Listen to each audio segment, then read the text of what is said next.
Hello, gang. Sorry for me having my mouth full. I was eating. I don't know how many of you guys have had these, but they're pretty good. I think they're called mochi or mochi.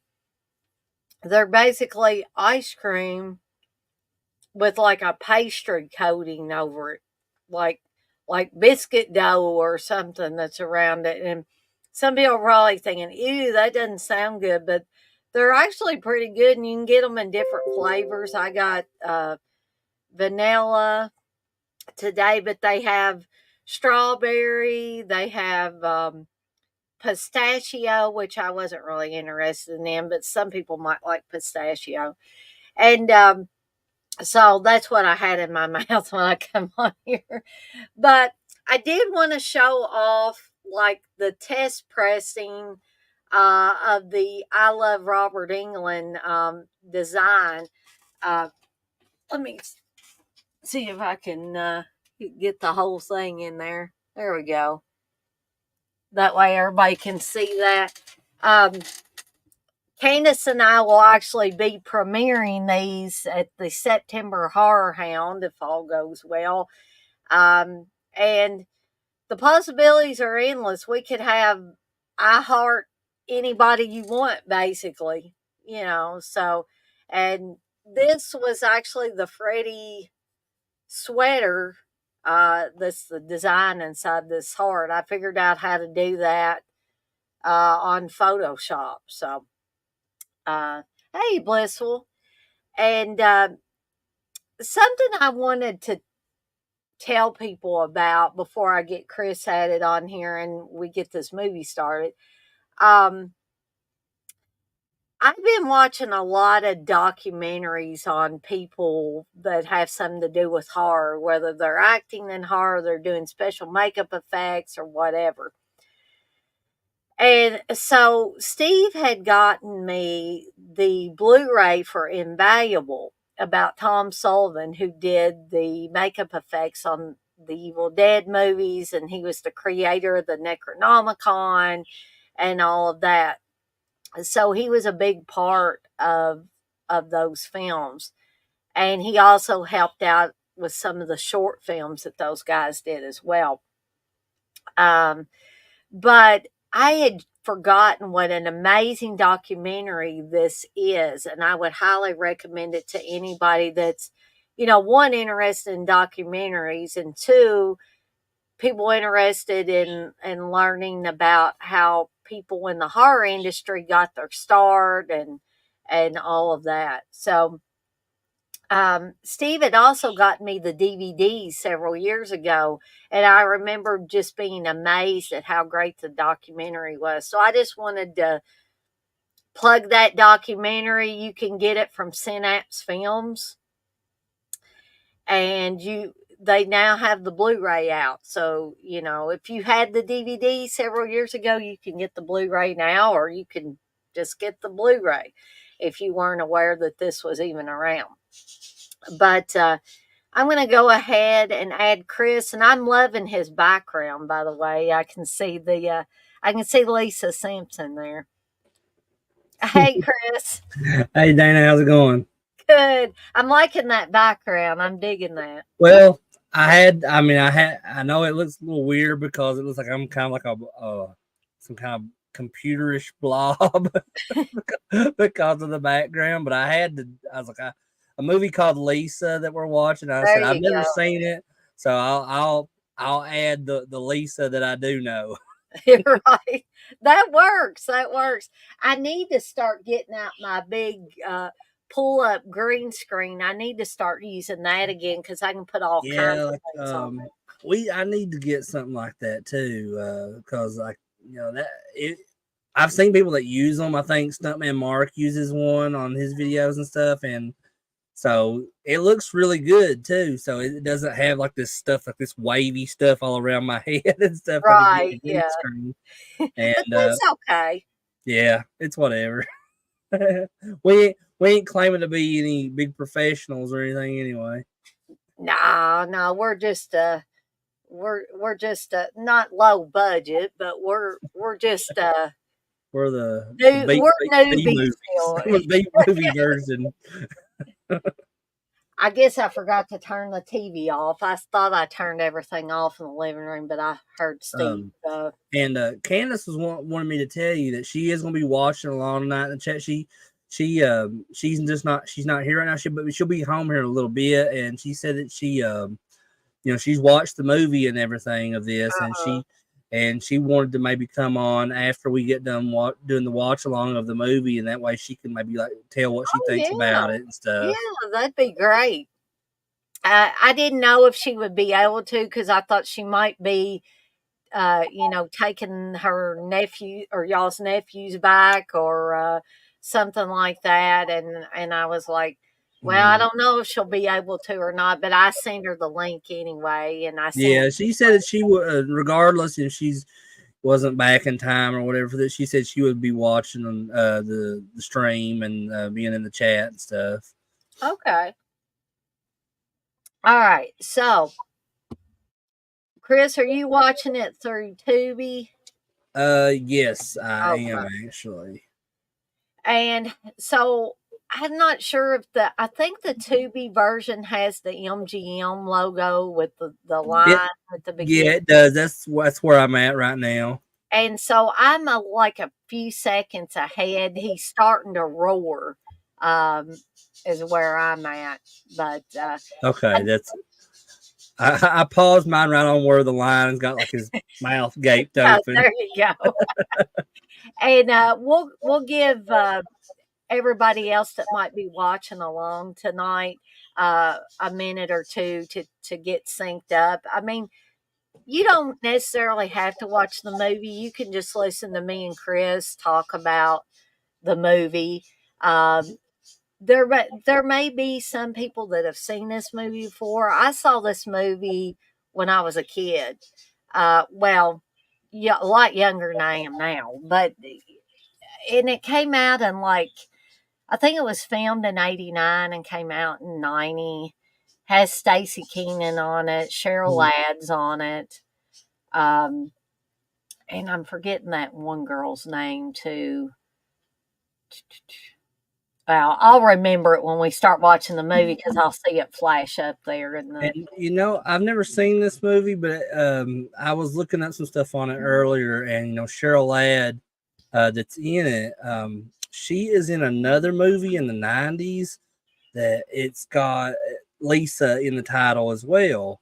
I'm trying to think what it was. Let me see if I can look it up real quick. Hey, TJ. TJ says hi, Dana, Chris, and Lisa. Oh, hey, TJ. Well, I'm not seeing it now, but I know that I saw it earlier. But she was in like another movie in the '90s. It also had Lisa in the title. But that's interesting, though. Oh, here it is. It's called The Haunting of Lisa. That's what I was going to say. Was it The Haunting of Lisa? Yeah. And I've not seen that one either, but I just thought that was interesting that she had done two different films with Lisa in the title. Whatever happened to Staci Keanan, by the way? I think, wasn't she on a sitcom, Chris, at one time? And I'm forgetting what the sitcom was. Well, let me see, because sometimes I'm not good with names. I'm better with faces. Let me see if I can. How do you spell her last name? Let's see. It's spelled Keanan. Oh, okay. Okay. She was in Step by Step. Okay, that's yeah. I used to watch that, and I had totally forgotten what the name of it was. It shows she was in some other things. My Two Dads. Yeah.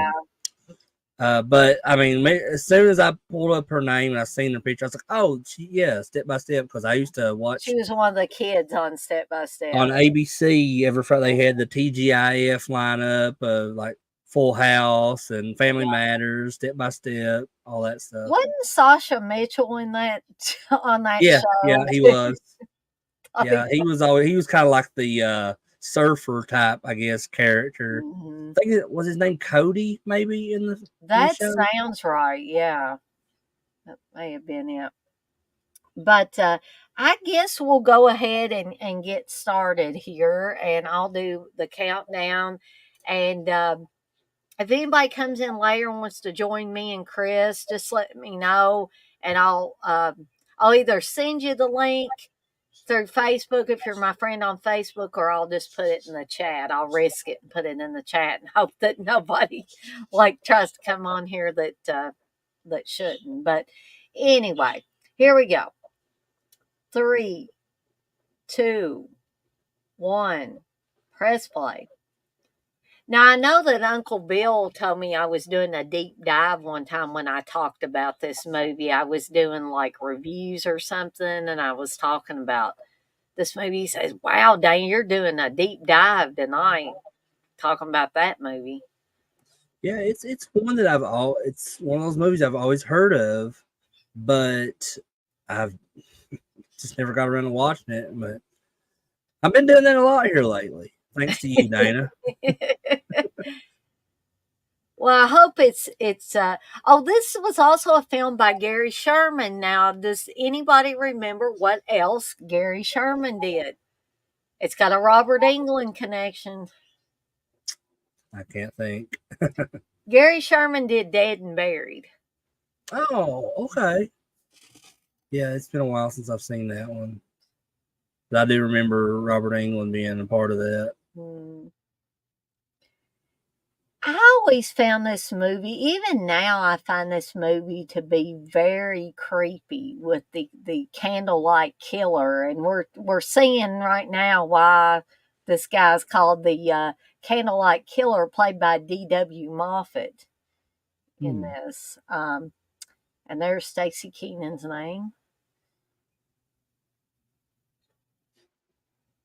I always like movies like this. Like I like the original. I Saw What You Did, but then they did a remake, and I want to say Candace Cameron was on there playing like the younger sister on that, the one where they prank call people, guys primarily, and it's and Tanya Fenmore. That's the other young girl that plays Staci Keenan's friend on here. So Candace Cameron was in a horror film? I don't know if you would call it maybe a suspense or something. Thriller. Yeah. But she was kind of young. Like I said, I think she played the younger sister to one of the other characters. It may have been Shawnee Smith. I was thinking Shawnee Smith played the older sister, and then Candace Cameron was the younger one. I didn't know anything of Shawnee Smith until Saw. Oh, really? Yeah, I think at least that that I know of. I mean, I possibly could have seen her, and I didn't realize it was her. She was in the Blob remake. She was in Summer School. That's right. She is in the Blob remake. I forgot about that. Yeah, hey, Blair. It's been a while since I've seen it, but I think I enjoy the Blob remake better than the original. I think I do too. I mean, I like the original Blob, but I just have so much fun with that remake. Mm-hmm.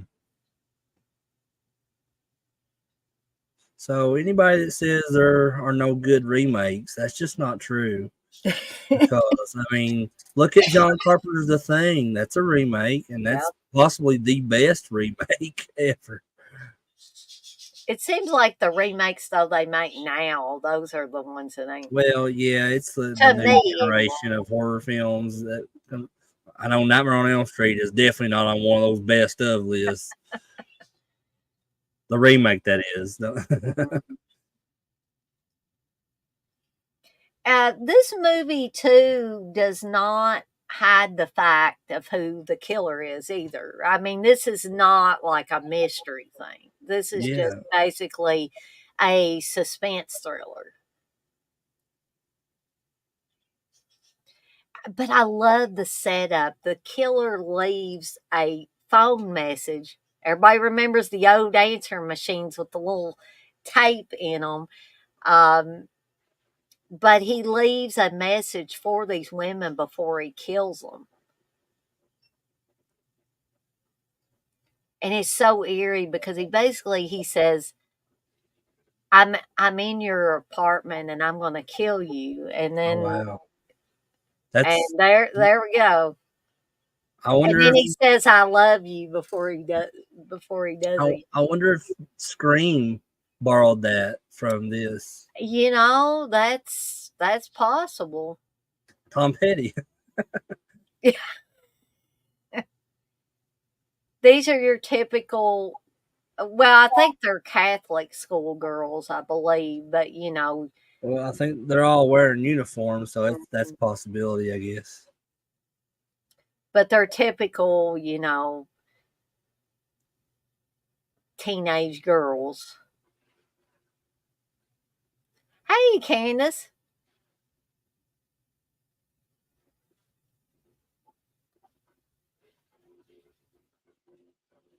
And of course, they're getting changed into the clothes that they like, and her friend is stuffing her bra, of course. I wonder if this was like a regular thing and for real life Catholic schoolgirls that they just were changing while at the end of the school day while they were still at school.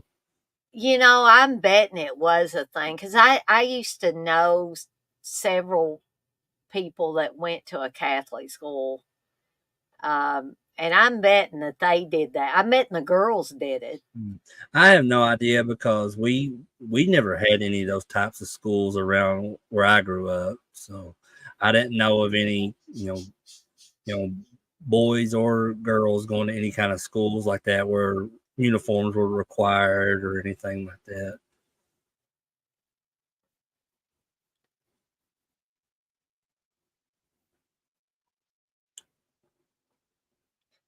This I'm watching another movie that unfortunately doesn't have any subtitles, but this is another movie that I've seen so many times that I pretty much know the dialogue for it.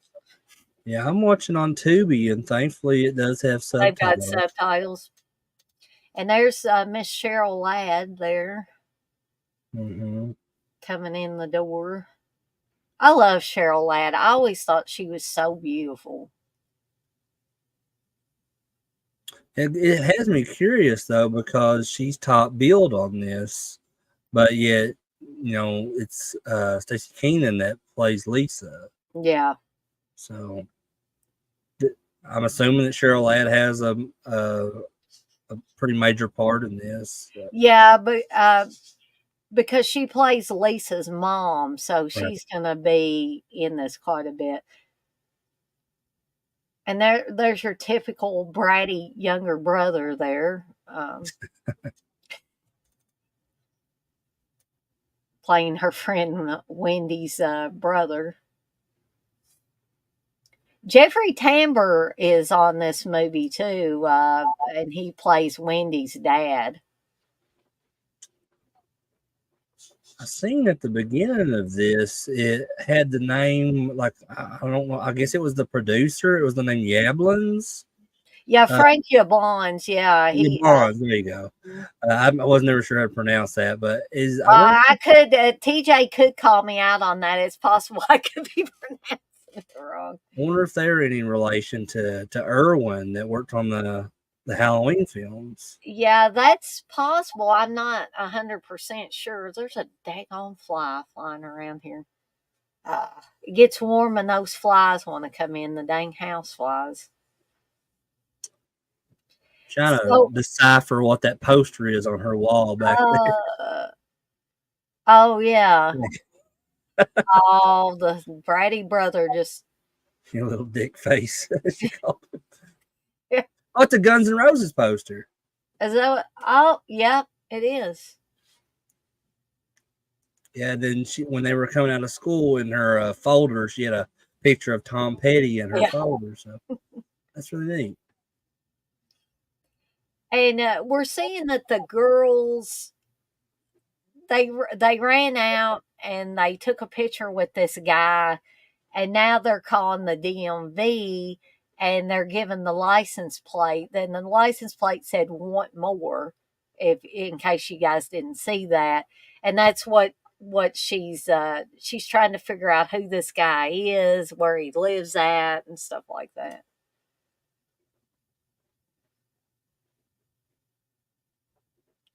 Evidently, these girls have done this a lot.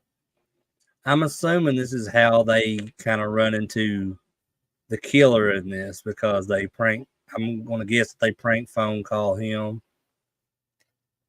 Yeah, that's exactly what happens. Hannah said that she also has a Tom Petty and George Michael poster too. I seen the Tom Petty picture she had in her folder from school, but I haven't seen those posters yet on her wall.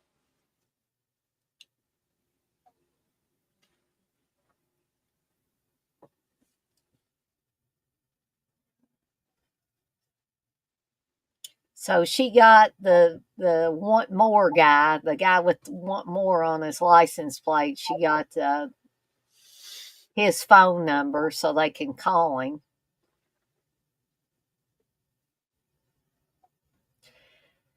But here's going to be a little division between the friends here because Lisa's mom doesn't want her to date until she's older, but Wendy's getting asked out on a date, and the guy that's asking her out has a friend that wants to date Lisa.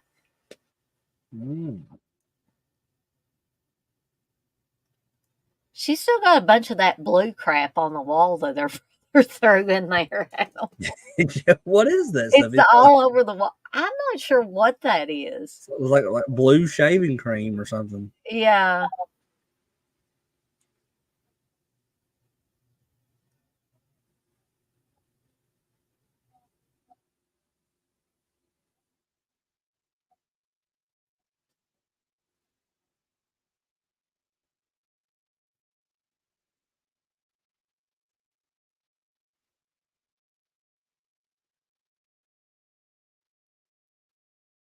Yeah, I think her mom doesn't want her to date until she's 16. Yeah, that's what it was saying. That she said your mom's pretty cool about everything else, but she has to wait till she's 16 to start dating. And of course, it makes you feel like you're lowest, even if it's your best friend saying that. If you have to wait till you're 16 to date, then blah blah blah. This is going to happen, or people are going to think you're weird. And I think a lot of kids, like when they're, especially in high school, they, if their friends' parents have a different set of rules than what they have from their own parents, they feel pressured to, and that's where, like, I think rebellion kicks in for a lot of teenagers because they're Mm, like, well, so and so's parents let them do this, why can't I do that? yeah, Um, and I think that's why there's a lot of kids, like I said, that rebel against their parents' wishes and stuff. And but that's just a part of growing up, I think, yeah. because we got to make mistakes sometimes to learn lessons for the future. So of course her mother is concerned because she can see that Lisa's been crying. And I never knew anybody's mom that said hi guy or hey guy, but that's what her mom calls her. She says hey guy, and that's something that Lisa will use later. But I guess it's a term of endearment or something between the two of them. And I'm at my first ad now here on Tubi. Okay, I'll let you know where I'm at whenever that ad Yeah, goes. it should just be like I think this is just like a 1 minute ad, so it shouldn't be too long.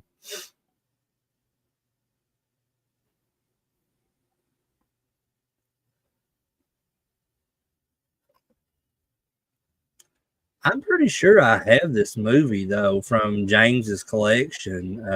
They're in there on DVDs, but Hmm. I could be wrong. I may not. I said I got so much stuff from him. I'm not even sure what all is there. He had such an extensive collection that he probably did have this one.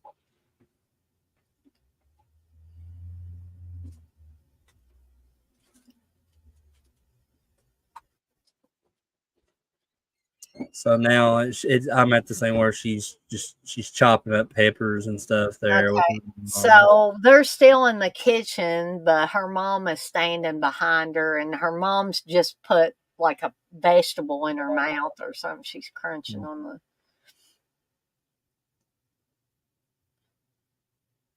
Oh, yeah. And they're talking about, Wendy getting asked out on a date, and her mom's like, and what did you say?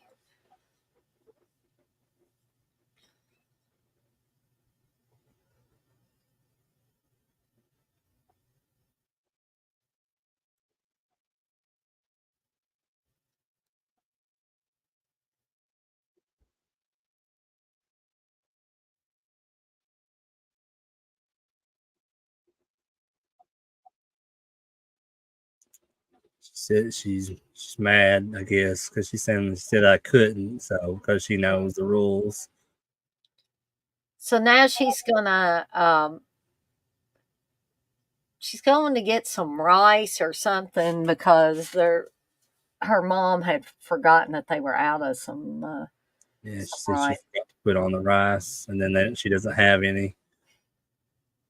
And I think this is where she meets Richard, creepy Richard.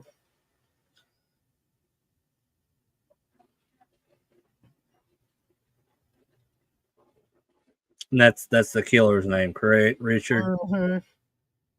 Yeah, he's the candlelight killer. Mm.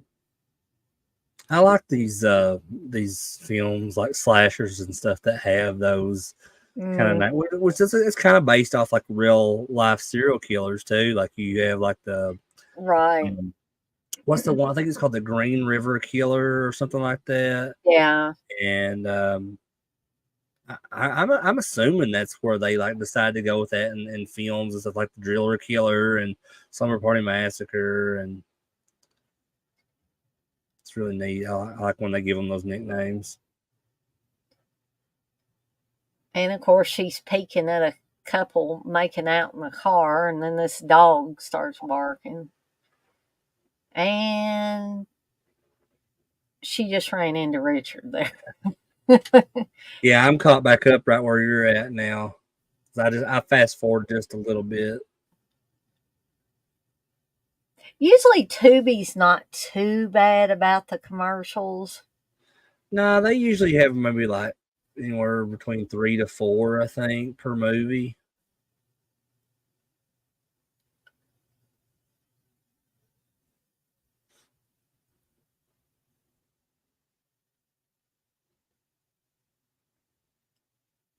And of course, this guy, I mean, he doesn't look creepy. He's handsome, he's charming, he's well dressed, knows the right things to say.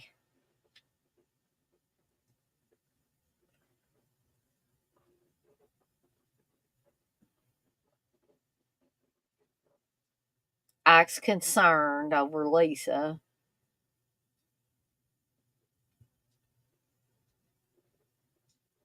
But what you want to bet he's probably on his way to go kill some woman, I would imagine. He possibly he could have just came from killing Yeah, someone. or that, yeah.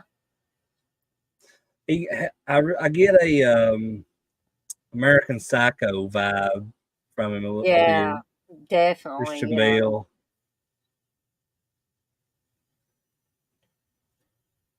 Patrick Bateman, that was his name. Hmm. He definitely does have that Patrick Bateman vibe. Hmm. Yeah, so did Ted Bundy. You're exactly right, TJ. Yeah, I think isn't that what they based American Psycho off of? Was Ted Bundy maybe? Because where he, Poss- Ted Bundy had, that charm, and he was always yeah. getting women and stuff. And but I mean, it doesn't just. I know American Psycho doesn't just focus on that. There's other stuff too, but I always felt like that was kind of Ted Bundy inspired. And I think she just wrote down his His license license plate plate, yeah. number.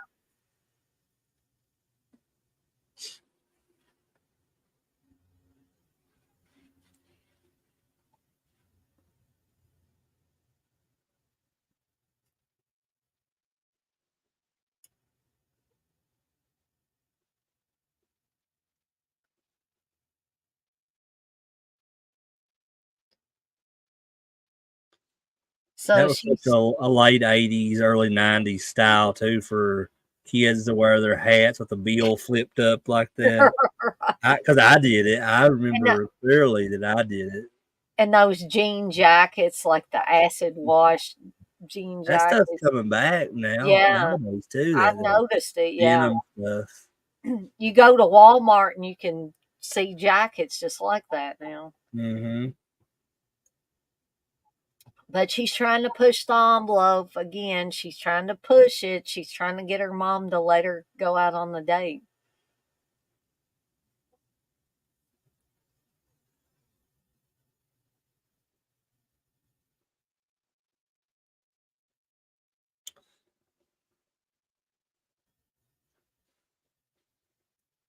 I'm trying to figure out what that device is up there on that shelf. Is it like a toaster oven or what? It looks like a toaster oven.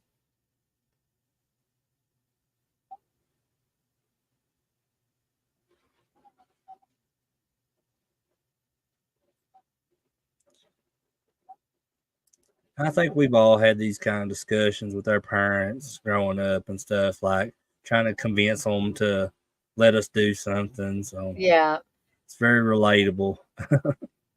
I was a late bloomer as far as like dating and stuff. So mom and dad kind of got a break with me. They didn't have to worry about me. Well, yeah, like I've said before, I was kind of same way at least throughout high school. But I lived with my mom up until I was probably about 22.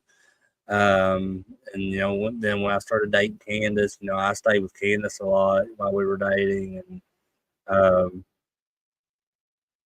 but yeah, I didn't really give my parents a hard time throughout high school, at least, because like I said, I wasn't very popular, so I wasn't really invited to all the cool parties and stuff. Not that I really wanted to go to those anyway, but Yeah, I would think about things like that for half a second, then I'd be like, I don't I think do I that. was too like more interested at that time, just sitting home and watching horror movies and I think my parents were actually worried that you know, I didn't do anything. I didn't go out with friends. I had friends.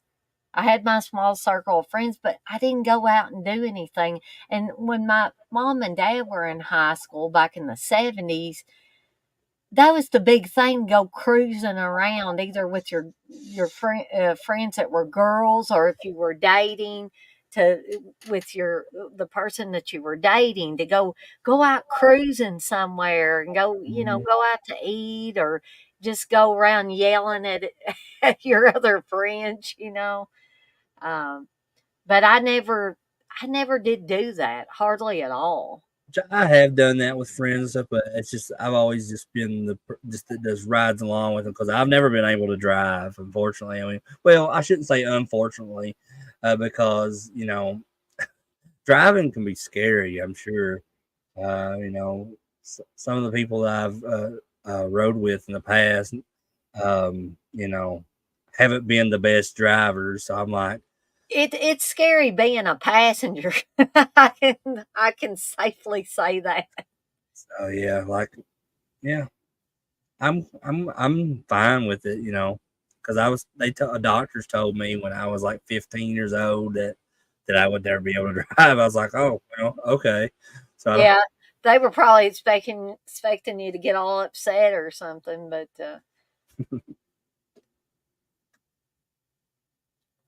I had people tell me like I don't have any, other than my diabetes. My diabetes might could mhm, possibly cause me to have trouble if I was driving. But I've had people tell me, you should get your license, Dana. It'll make you so much more independent, and on and on and on. And it's like, I feel like I'm independent to some extent. And I live in a big city now. There's public transportation, there's all of mhm. that. So uh Blissel says, I used to love driving, but coming close to an accident, I get terrible anxiety attacks driving. Yeah. Well, See, yeah. some people do that as well. Like I said, I don't drive, but I do.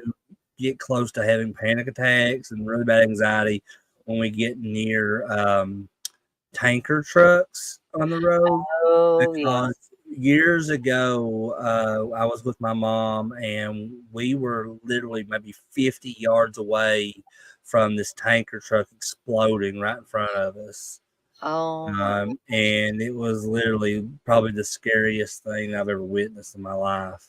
mm, So now, whenever we're on me and Candace are on the road, or whoever I'm with, if we get by a tanker truck and like I'm like, Candace, can you pass this truck? And like I have to like hold my breath and close my eyes until we're past it, mm. because it just, you know, what I witnessed years ago, it just really kind of traumatized me in a way.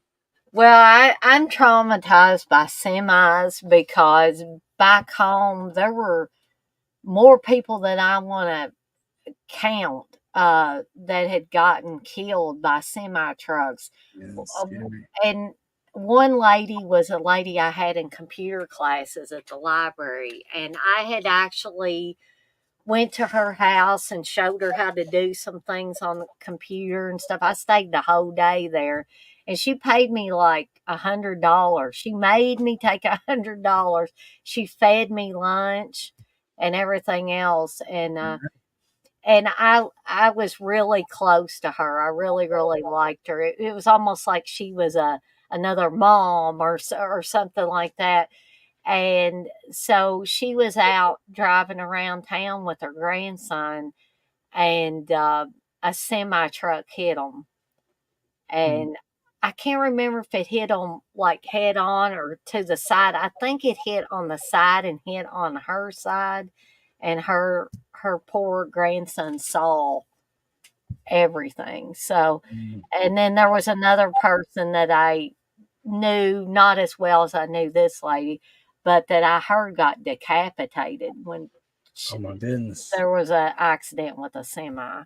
Yeah, that well, something similar like you said they got decapitated, and I hate to talk about that, but yeah, there was a boy that I went to high school with that happened to, unfortunately, in our sophomore year. He was riding a dirt bike through the woods, and guess he just, I don't know what happened exactly. I don't know if he like wasn't paying attention, but like he hit a tree branch and it, yeah. Oh my gosh. So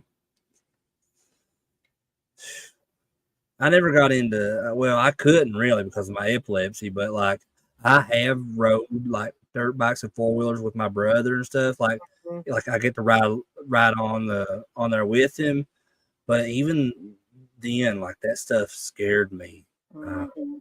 and I didn't like getting them on them very much with him. My dad used to ride trail bikes. They were like a motorcycle type of Right. thing when he was much younger, but he did some dangerous things that he wouldn't even dream of doing now.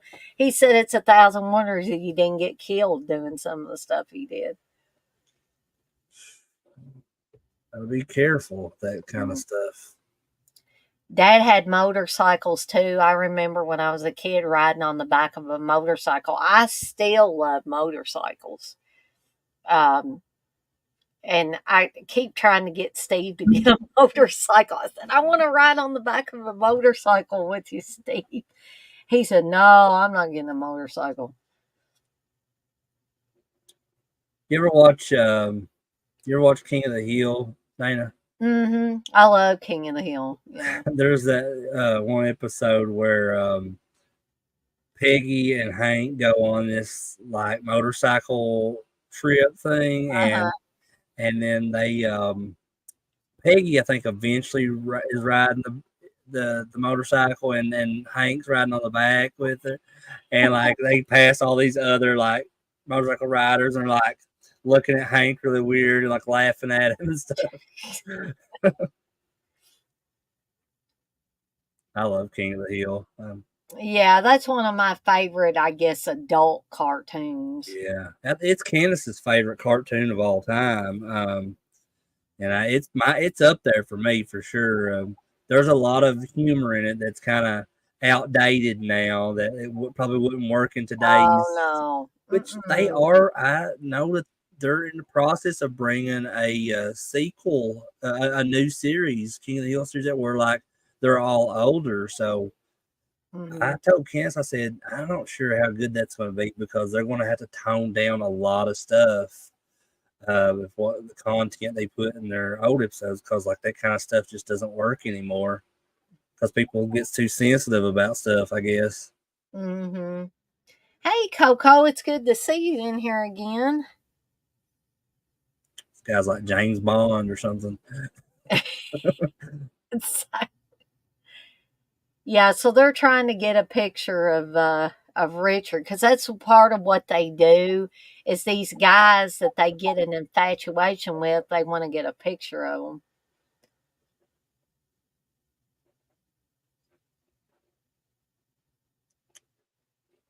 He also has kind of a Rupert Everett vibe. He doesn't look like Yeah. Rupert Everett, but I mean, just kind of similar hairstyle that Rupert Everett had in Cemetery Man. Yeah. He's kind of suave acting, I guess, like him and everything.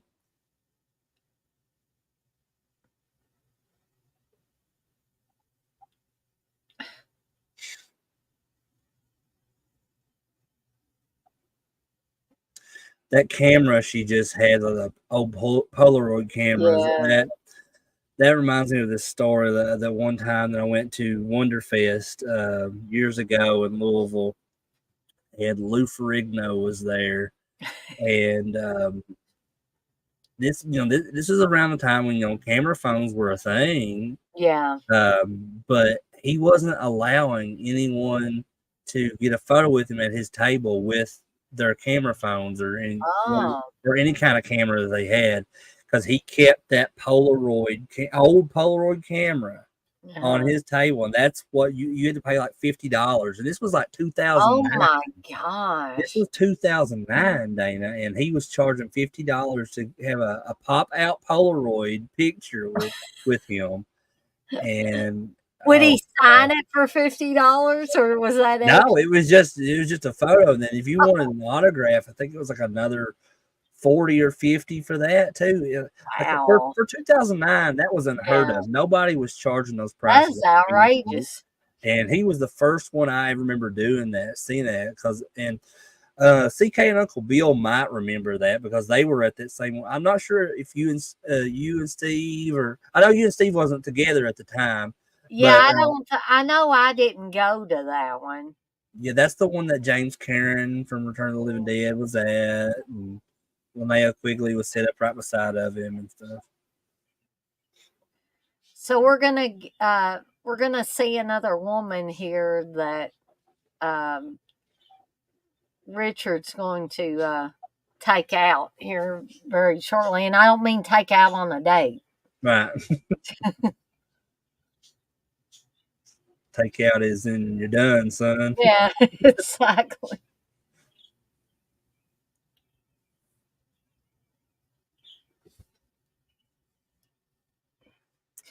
And it appears that, and this is interesting, and I'm just now noticing this.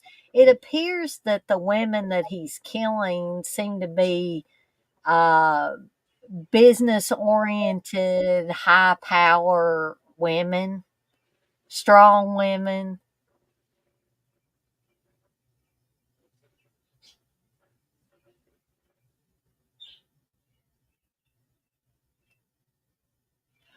Blissful, you say you found the perfect Renaissance fair costume. Yeah, I'd love to see it.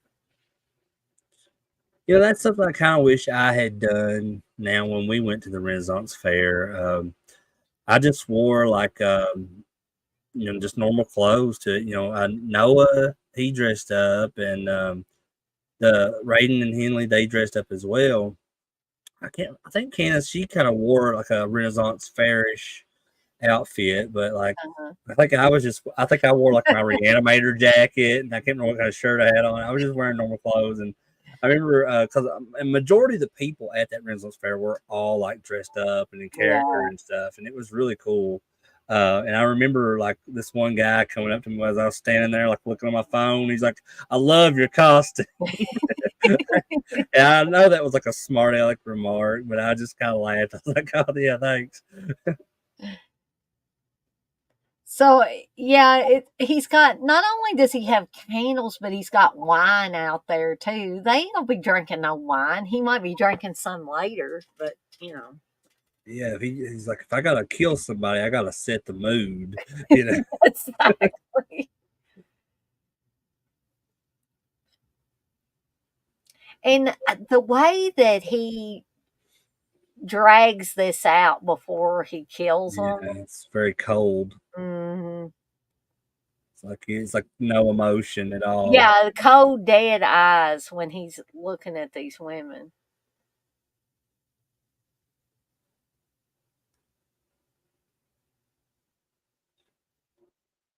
And that's kind of like the kids in Bloody Birthday. You know, they're Yeah, like they exactly. they have no like emotion. There's no rhyme or reason as why they're killing these people. They just do it because they're just basically pure evil. Did you catch the whole eclipse thing though? That Yeah, that's what was so interesting to me yeah, about that was because, and they explain that later in the movie about how yeah, like the moon and the sun blocking Saturn, and yeah. because Saturn's supposed to shape your whole personality and give you feel like sympathy and feelings and all that. Mhm. I thought that was interesting. You don't really see that in No, horror movies a not lot. not really. I thought that was pretty original.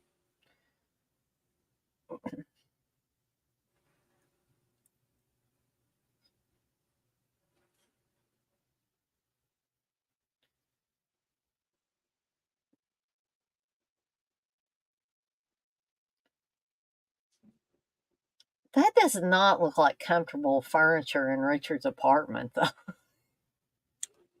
It doesn't look comfortable to me.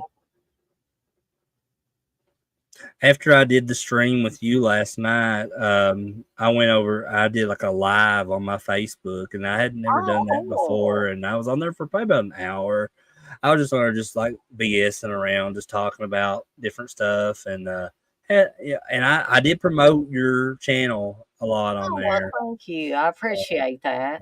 I let everybody know that that we just had done that stream and just that you had all this other content on your channel to check out. So yeah, I'm always promoting you, Dana. So you don't have to worry about that. Well, I got plenty of people promote me. You do, Candace does, Blissful does. I got a lot of people. You got you got a whole squad, Dana. Yeah, I do. Speaking of Tom Petty, though, I think I found the Tom Petty poster, that Full Moon Fever, right Yeah, behind the girls. oh yeah, I see that now. I wasn't paying attention.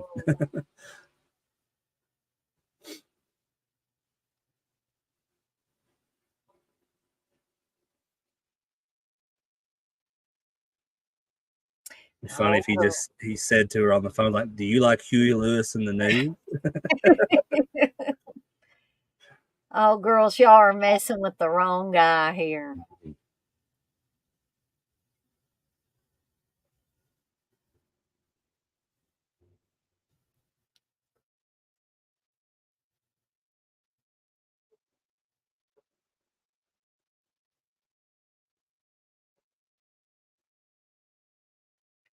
I remember one time I was not my cousin Heather, but my cousin Kim. I was spending the night with her one time, and she wanted to prank call people, and she did, but I refused to, and I think it's because I seen too many movies like this. I was like, no, no, no, no, I ain't doing that. um, is no your cousin Kim? Is she the one that came to Fright Night with you that time when they did the Madman screening at the drive-in? Oh no, that was Kim Malay. Oh, okay. She's not a relative. She was just somebody that um listened to Dead Pit. She was familiar with Dead Pit. Oh, She'd okay. met the guys, and she happened to live in Owensboro at the time, about 30 minutes from my mom and dad's house. Hmm. And so we started talking, and she was like, well, I'm going to Fright Night and taking my daughter. Do you want to go with us? And I was like, okay.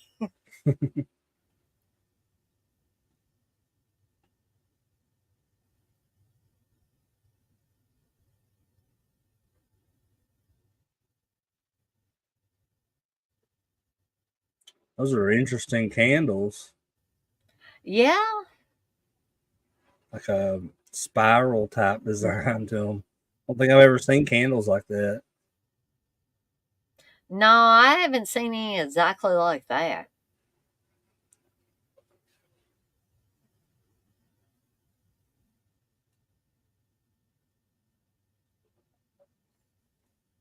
So, have you talked to Steve any more about possibly going to Wonderfest this year, Dana, to meet Joe Dante? No, I'm trying. I'm picking my moment. You gotta catch him in a really good Well, mood. you still got a while. Like it's not till I think June the 1st is when it is. So you got a little over a month to persuade him. And there was Jeffrey Tambor.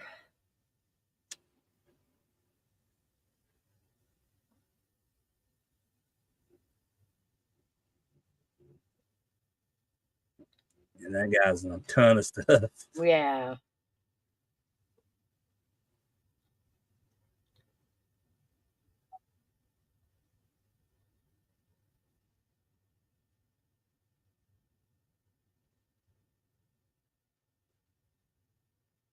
And maybe I missed it, but who is he to her?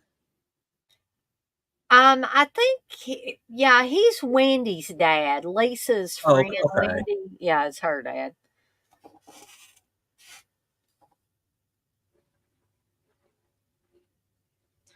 It's like Dr. Phil. He does kind of look like Dr. Phil.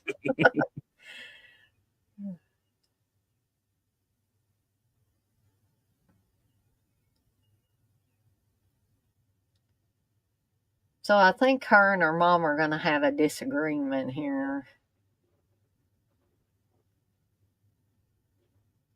When your kid gives you that look, Noah doesn't give you all those looks, does he?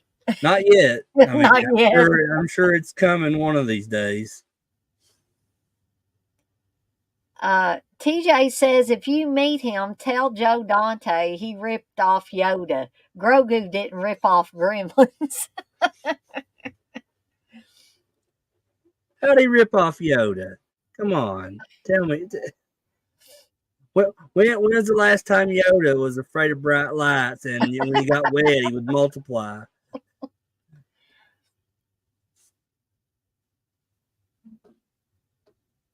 Gremlins is my favorite movie, TJ. Don't mess with me, pal. Don't mess with people's favorite films now.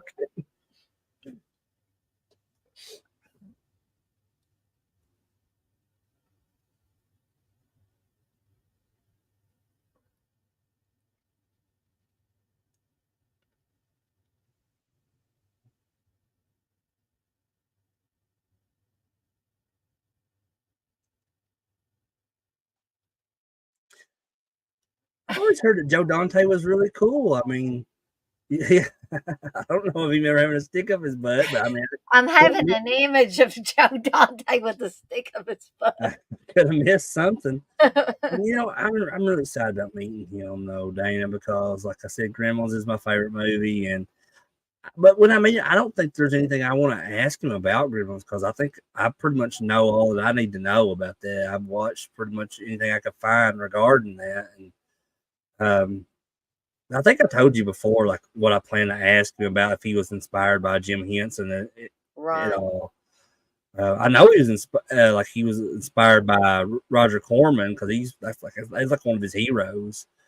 I think because I can't remember how he got linked up with Roger Corman, but that's pretty much how he got to do Piranha with him. So Yeah.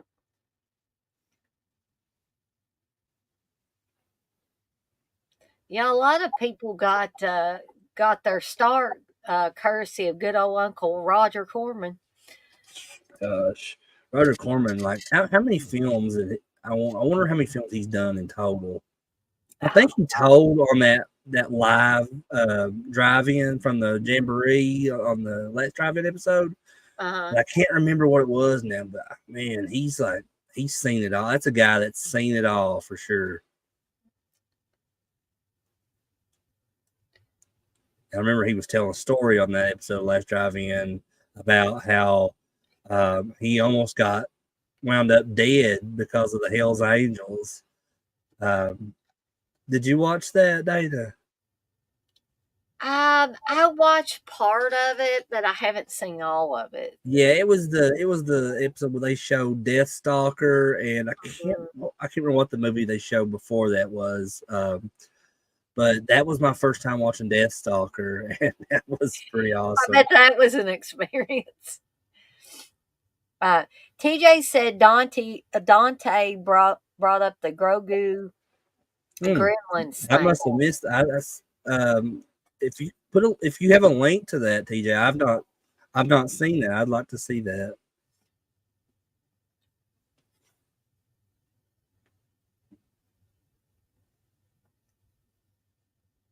We're already 45 minutes into this movie. It doesn't seem like it, but Uh-uh.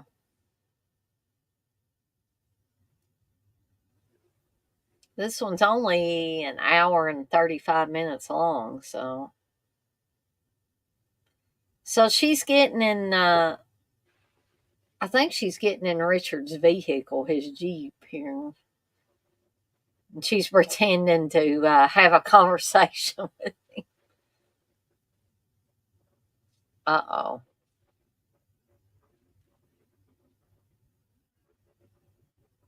thanks, TJ. I'll check that out here later.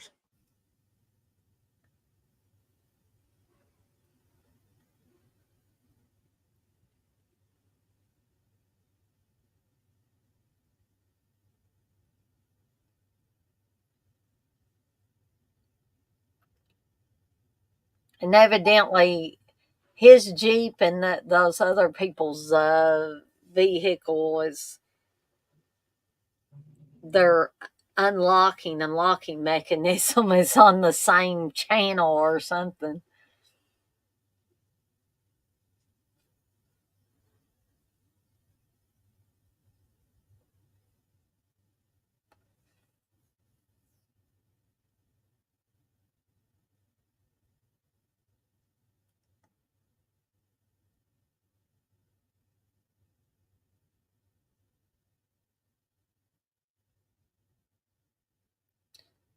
Now that would be scary, even if somebody wasn't dangerous to be stuck in the back seat of their car or on the floorboard in the back seat. It's almost similar to like that urban legend where and like because they showed in the actual film Urban Legend where like the killer's in like the back seat. In this case, it's kind of roles are reversed. The killer is driving and Exactly. the victim's in the back seat.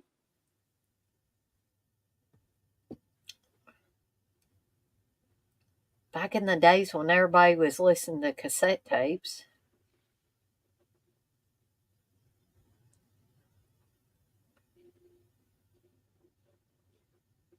I always used to listen to the radio and like, we buy those blank cassette tapes and just record stuff from the radio.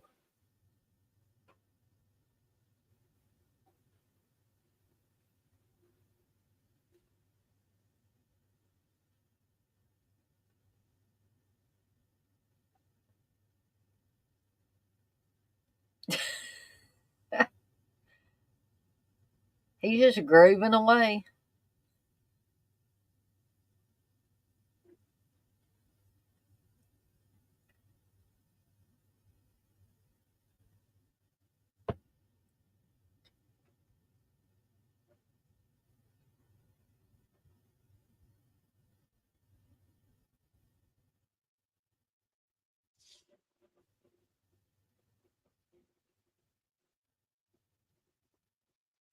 I'd be scared out of my mind if I was stuck in the back Oh of yeah, somebody's vehicle because I'd be like, well, where are they going? Where am I going to get let off at?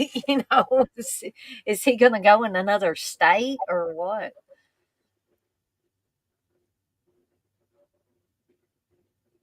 That guy must have terrible peripheral vision Evidently. because I mean, you would think that he would notice her at that point. But I think if I was ever in that situation, I would just be like trying to just open the door while he was trying to just jump out. Yeah. I'll just roll out here. Just make sure there wasn't any other vehicles coming or anything.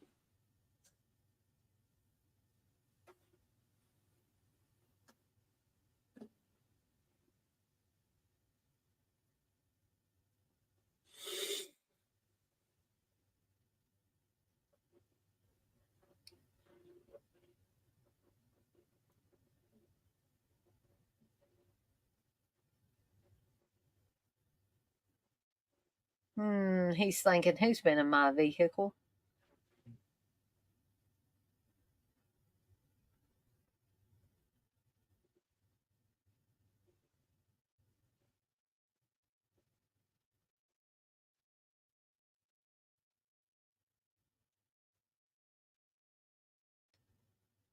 And this is the scene from the poster of her laying, I guess, like she was laying with her head down on Mm-hmm. the chair. Um, that's a big old phone, too, by the way. I couldn't do that very often, lay where my head was pointing downwards. All the blood would rush to my head and it would make me dizzy. Well, when I was growing up, we our phone was in our hallway, and it was like at the end of the hallway, like the I guess like you call it the receiver or whatever. I kind of get them mixed up, but it was hanging up on the wall, and I pulled the phone off, so we would have to like whoever we were on the phone with, we had to stay right there in that Oh, vicinity of yeah. the hallway to talk on the phone. We could, like here, they kind of have them like on, he has his on the table. She was like, kind of carrying hers around there. Um, They yeah. must have had some super long cords on those things. Well, it looks like she's got 100 foot, 100 foot cord there she's dragging along with her. Before they had cordless phones when you could Yeah, walk all over the man. place. He doesn't look like he has quite that much cord. He's just sitting down in the chair. Prank calls and stuff like that. Well, this kind of bases around like that's always really been a thing for as long as I can remember. But like, it's gotten even scarier now because I can remember now. It's funny now that I'm older, but it wasn't funny years ago. But this was the internet was around at the time. But some people that I knew decided to prank call me, and it Oh, scared me to death yeah. because they used some kind of like website to where they could disguise their number as someone else. So I remember getting a call one night from the police station in my Oh my county, gosh. and I answered it, and they was like, whoever it was that was talking on the phone that was doing the prank on me, because I was still not sure. I know who orchestrated it, but whoever they had that like doing the voice on the phone, I mean, they sounded really like official, and I was like, I was like being accused of these things that I didn't do, and I was like, and I didn't know any better then because it's like right around when I was in high school, but I didn't because they were saying they were going to come and pick me up like at 8 a.m. the next morning and bring me to jail, and I believed it, and I was like, and I was scared to death, but I remember telling Candace about that, and or maybe no, I wasn't in high school. That was after high school. I think actually, yeah, that's when me and Candace were actually dating at the time when they did that to Oh me. my gosh. So that was probably around like 2010 or 2011 when they did that. So I was older and out of high school, but it was oh my gosh, like I said, it's funny now, but then I was terrified. Right. Yeah, I would have been too.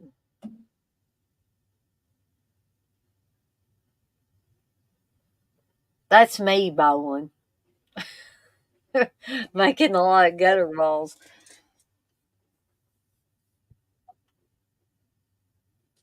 Candace says y'all were Yeah, dating when that happened. yeah. For some reason, I was thinking I said high school. I was like, wait a minute, no, that's wrong. Um, because there were like I did get prank calls and stuff when I was in high school too. But the one in particular I was telling was yeah, was later after that.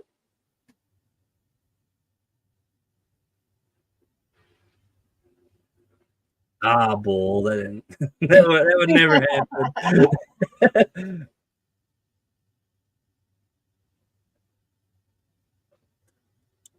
Have you seen those arcade one ups before, Dana? They sell them like at Walmart and stuff of these Oh older yeah, yeah, games. yeah. I had.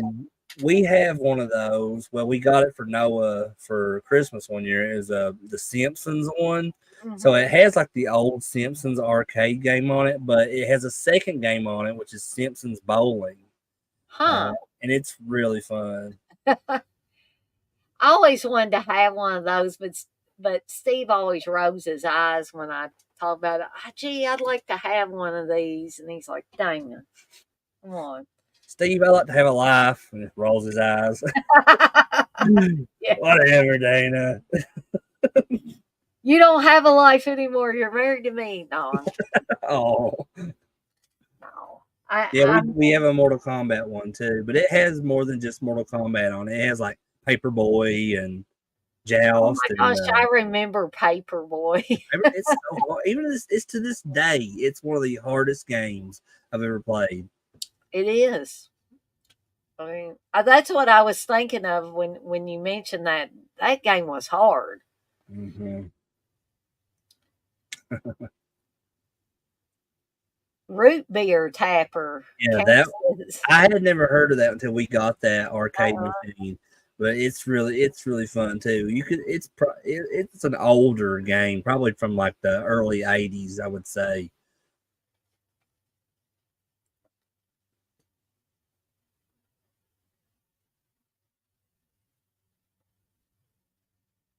okay, how many people used to put the covers over their head and like either tried to read secretly when you were supposed to be in bed or be on the phone with somebody? Oh, I know that I did. I used to have this Game Boy that had like an accessory where you could attach to the Game Boy that had a light on it, Mm. and I would do that when I was supposed to be in bed. I would just have to put the cover over me, and I'd have my Game Boy under there and with that light on it. Do you ever get caught? Oh yeah, all the time. It'd be like, Chris, go to bed.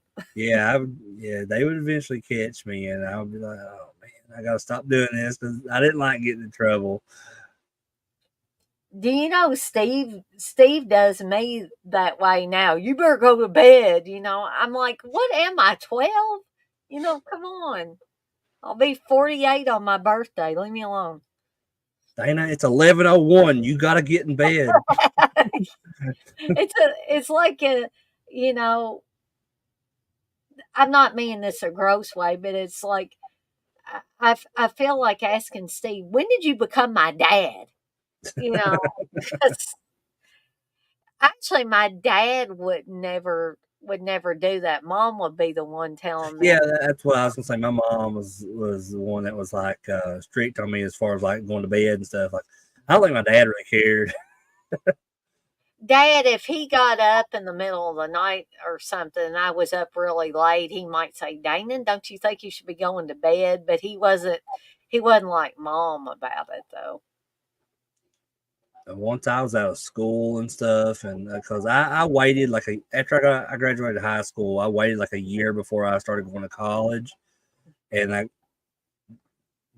after I graduated high school, I was staying up all night. And I wouldn't go to bed till about like 6 or 7 in the morning, and then I would go to bed, and then wouldn't get up till like 5 in the evening. Well, when you stay up that late, you kind of, you got to sleep in Yeah. if you can. There was a time when I would, and this wasn't many years ago. I mean, I was living with my parents, but I would stay up till like 4 in the morning and then have to get up for work in about 3 hours. And it would be like, oh, I got to quit doing this. When I was growing up, and stuff, even before I was in high school, like, cause this is probably like the mid to late '90s. If it was a Friday night or a Saturday night, and I didn't have to go anywhere the next day, I would stay up pretty late on those nights. My mom and dad didn't care about that because they know I didn't have anything to do next day or whatever. Because like I believe it was either Friday nights or Saturday nights is when in the mid '90s when I started watching Mystery Science Theater, Yeah. and those always came on real late at night. That well, at least like when I was watching it, it would come on Sci-Fi Channel real late at night, either like on Fridays or Saturday nights. Speaking of Mystery Science Theater, I wish somebody could tell me what the movie was that they were watching. But I remember me and my brother used to sit down and watch Mystery Science Theater when we were Mm-hmm. both still living at home. And there was one that we just laughed like loons about. And I swear there was an office scene or maybe it was policeman or something, but it was an office setting. And they were making jokes about somebody farting. And I wish I knew what that It's hard was. to say because you know I know that's very those vague. guys were goofy. I mean, they're always so. I mean, they would just make jokes and stuff. Mike or Joel and the robots. They would always make these jokes like that wasn't even related to the movie. It was just nonsense. But I love that kind of humor. I think that's Yeah. what really kind of is developed my humor to this day is because of that stupid humor in Mystery Science Theater. But that's just like it is stupid, stupid I think humor. TJ's right. I think it is the movie, which is when they play This Island Earth. Oh, okay. I Thank you, think, yeah, TJ. I'll have to look in. I just saw I farted and I was like, yeah. Cause Mystery Science Theater movie, they show the movie This Island Earth, oh, okay. and I'm pretty sure he's right on that one. Well, I'm just gonna have to go back and watch that movie again. But what I was saying was that stupid kind of humor though, but it's Mhm. innocent humor though Yeah, too. it is. It's because all the humor on Mystery Science Theater was never like. I mean, there was adult oriented humor, but nothing like absolutely filthy humor or anything No, because no. they had to keep to a certain standard to be on TV. Hmm. I mean, there might be innuendos here and Yeah, there, yeah, exactly. But but real young kids aren't going to catch those innuendos I anyway. didn't when I I don't was, think. I started watching it, but I watched them later, like, oh, okay, I didn't understand that when I was a kid. So this scene here, Lisa and her mom are going to end up getting in a big ugly fight here.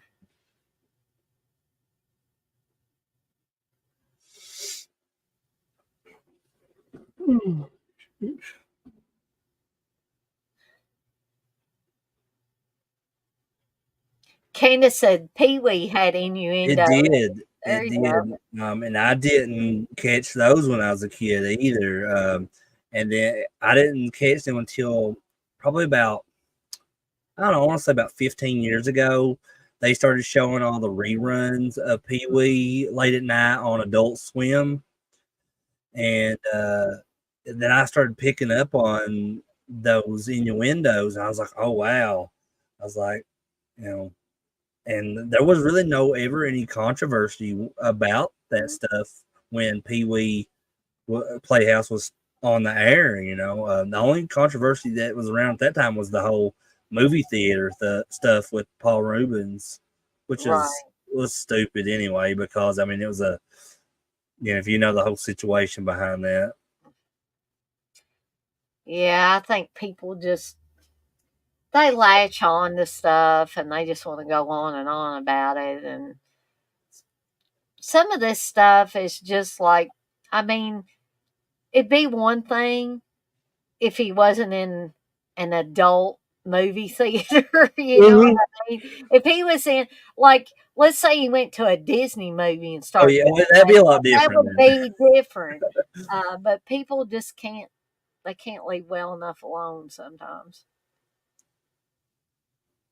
Well, it's always been the same though. When you're a celebrity, you're always in the public eye, and there's always going to be a certain group of people that's going to try to find anything to Yep. bring you down from that high of being a celebrity.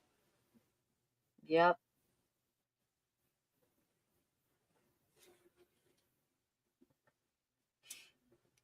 Yeah, that's true, TJ.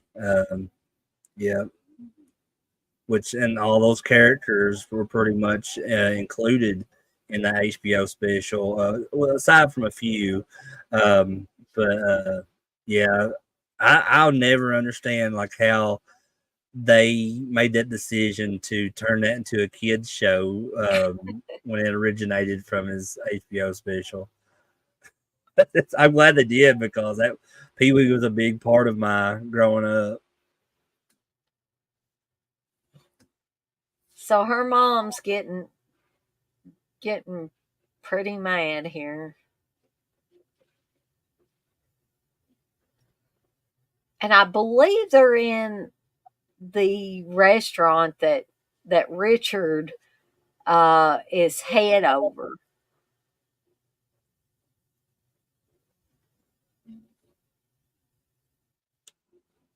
I don't know if you're ahead of me or what. I'm just at the scene where Lisa just put like she kissed the napkin, and now Richard's talking to Cheryl, the mom, Cheryl Ladd. I just seen him like shake somebody's hand, and Lisa's watching him walk through the restaurant. Now she's gonna, yeah, you may have been slightly ahead of me because she's writing on the Okay. napkin now. Yeah, I may have skipped ahead a little bit too far because I had a few ads there that went through, and I wasn't sure if I was the same spot as you. She just kissed it. Oh, now, yeah, Right. now he bumped into Cheryl Ladd there. So Lisa has been, excuse me, has been the one calling Richard and talking to him, but he's gonna think now that Cheryl Ladd is the one that's been calling him. Yeah, that's kind of what I thought they were hinting at. Yeah.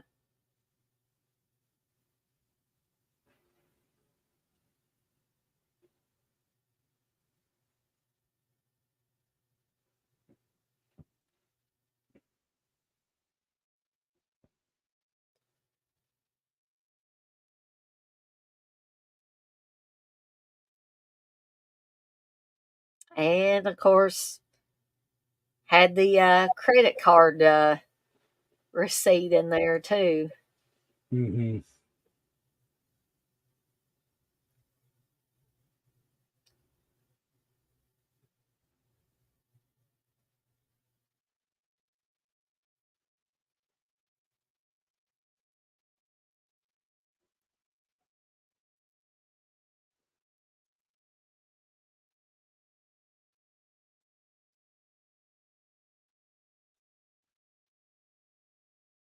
I think Lisa's about to get slapped here.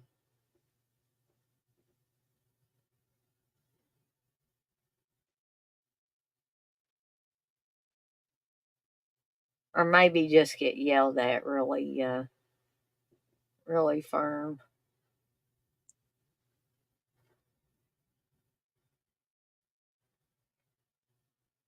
Yeah, she don't slap her, but she she just told her maybe if you got laid once in a while, you quit being such a bitch. You don't say that to your mom.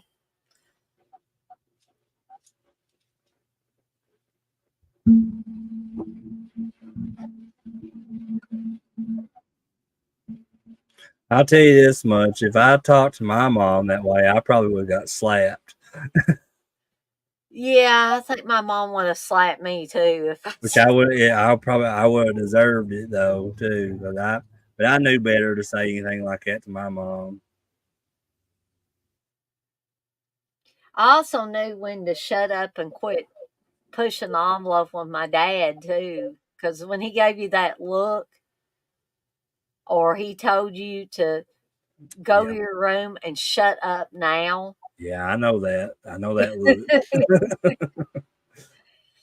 My dad didn't do that too many times with me, but the 2 or 3 times he did do that growing up, I knew he meant business.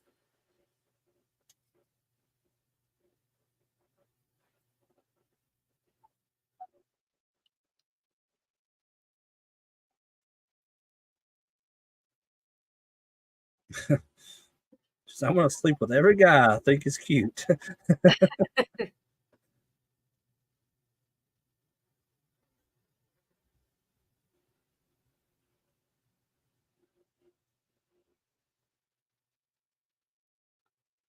So, Lisa's not supposed to be going with Wendy and her family, hmm but she's going to.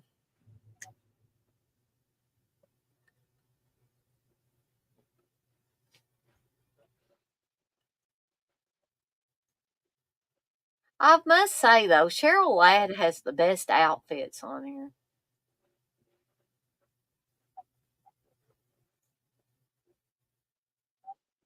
Probably when I was younger, I would have said Staci Keanan had the best outfits, but now I'm looking at Cheryl Ladd's wardrobe.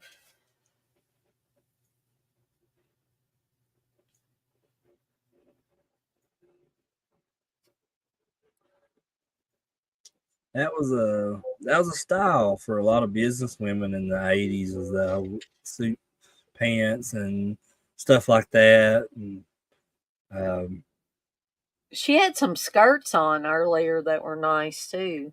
which I think that really never, that kind of style really never died out Mhm. that I know of, as far as when it comes to women who have, jobs like that and stuff. Now, me and like some of the people that I work with, though, where we work from home, I just usually just wear my pajamas and stuff. Well, I'll have my pajamas on half the day, and then Yeah, at unless some I have to point like I'll. come on camera or something. Mhm. Well, and I'll wear t-shirts and sweats or t-shirts and just whatever comfortable pants I've got around the house when I do Mhm. get into my clothes.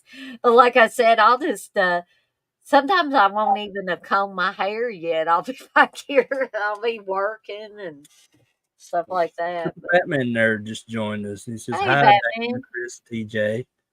How's it going, man?"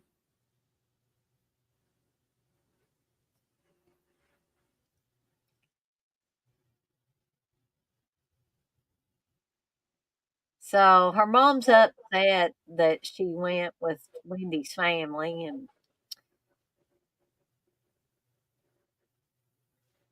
but what are you gonna do?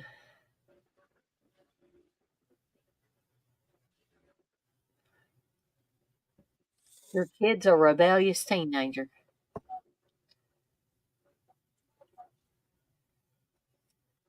You just woke up, Batman?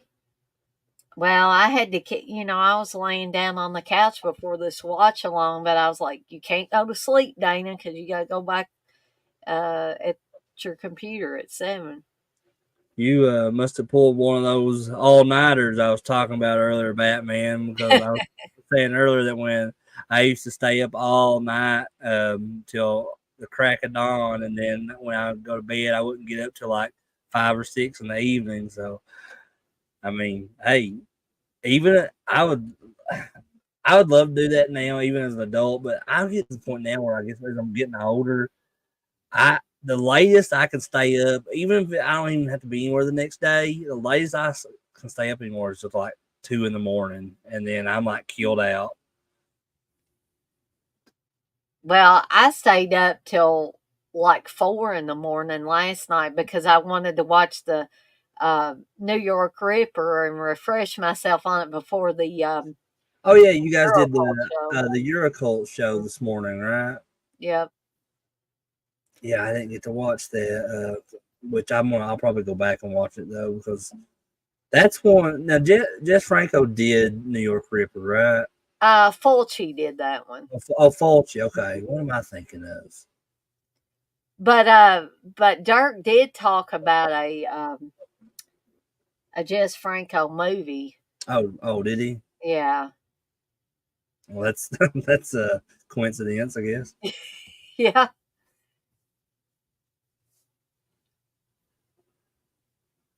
That food there's making me hungry. I had some dinner, so Yeah, that's another movie that I have on Blu-ray is New York Ripper, but I've never watched it. I think I got it from James's collection. Which, as far as Fulci films, I've not seen a whole lot of Fulci. I mean, I've seen Zombie, and I've seen. I think he did "Don't Torture a Duckling." I yeah, think that was Fulci, yeah. and I've seen a couple of his spaghetti westerns that he did early in his career too. But if there's other ones that I've seen, I've probably not been aware that he done them. Hmm. Um, Have you seen City of the Living Dead or The Gates of Hell? oh yeah, that's right. He did do those. Yeah, I've seen those and Beyond, and I Um, forgot. Yeah, he did do those. House by the Cemetery, he did. I've seen that one too. I don't know. I was thinking because yeah, I guess I have seen several of his films. Then I'm more of a Dario Argento guy though. Hmm. Suspiria is one of my favorite horror films. I love Suspiria, but I'm more of like a deep red Tenebrae girl. Really, Hmm. I like Deep Red, but it's probably one of my lesser favorites of Argento. My two favorites are Suspiria and Phenomena. I like Phenomena as well. I love Jennifer Connelly in I that. do I do love Tenebrae too as well. I don't know where it would rank on my list, but Steve's not a big fan of Tenebrae oh like really? I am.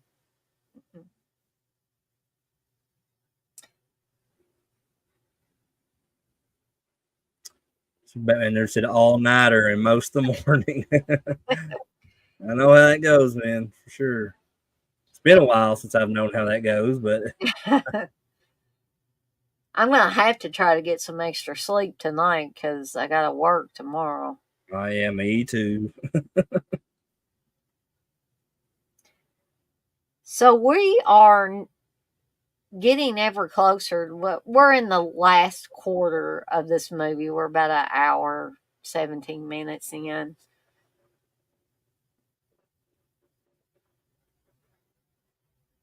And some people may consider this a slow burn, even though we had a couple of kills near the beginning of the movie.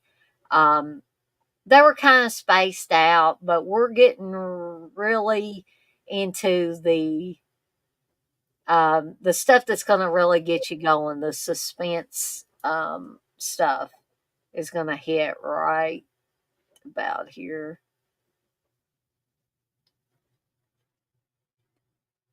Hey, John. He says, "Hey, all. Yeah, Fulci, I've grown to appreciate more, but I don't love him. Zombie is a classic, though." Yeah, I remember. I think Joe Bob was talking about it once when they were showing Zombie that Fulci was kind of difficult to work with as a director. Uh, Yeah, said he kind of had a really bad attitude at times. Um, especially towards women. yeah, that especially towards the women, that's for sure. Um, but yeah, I don't know. My mind must be going down because I've seen City of Living Dead and Beyond and House on Cemetery. Because were you at that one horror hound in Indianapolis years ago that Catriona McCall was at? Yeah, because I met her at that She one. was so nice. Yeah, very sweet lady. And I think that's we should be considered lucky to have met her at that show because I don't think she really does anything like that anymore. I don't think, or at least not close to us. Yeah, at least close, not least close to us, but I know that I haven't. I follow a lot of different conventions, even ones that are outside the U.S., and I've not seen her been advertised for a show in years, probably. I mean, that doesn't mean that she hasn't been. It's just I just haven't seen her.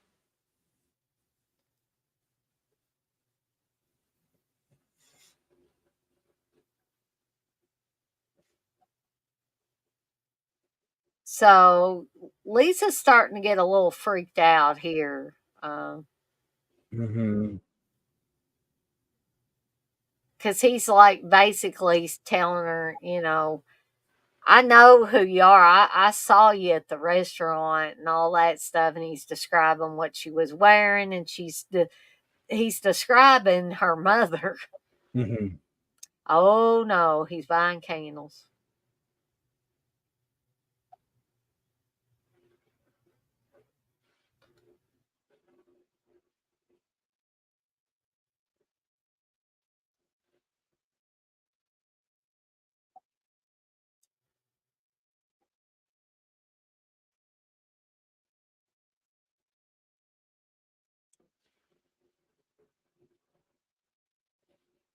I don't mean to keep talking about this, Dana, but I was thinking about that. That kind of scares me though. That like my memory's starting to go.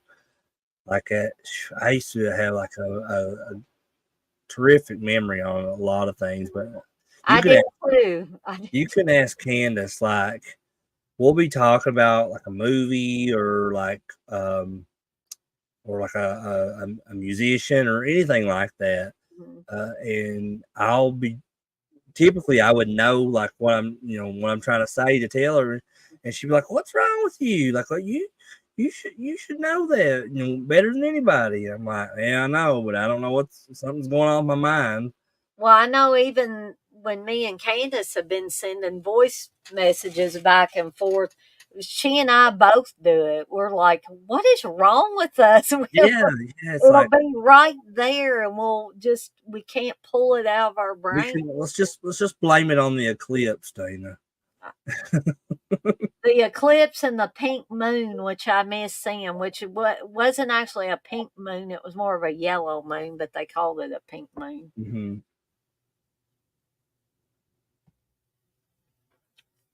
So somebody's cut themselves.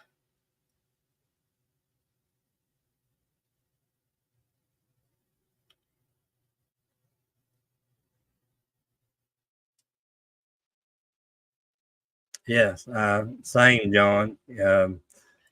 He says a lot of movies run together too, and actors. I can't remember actors' names ever anymore, but I know them. And Candace says I'm so bad at forgetting things. I have too much brain fog going on. I'm going to blame it on COVID. I'm going to blame it on me having Yeah, COVID twice. it's all COVID's fault. If you got the vaccine, then your memory's going to slowly diminish.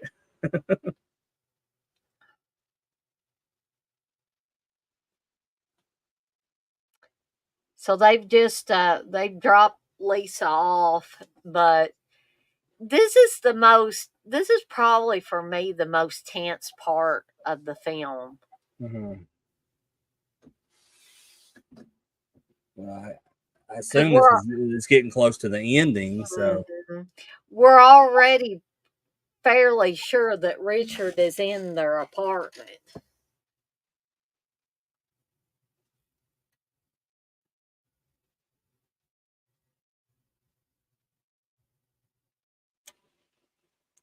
I've really enjoyed this movie. But I've noticed that there's not a whole lot of like cussing or any kind of vulgarity or Right. really kind of gore thing. It almost, in a way, kind of feels like a Lifetime horror film.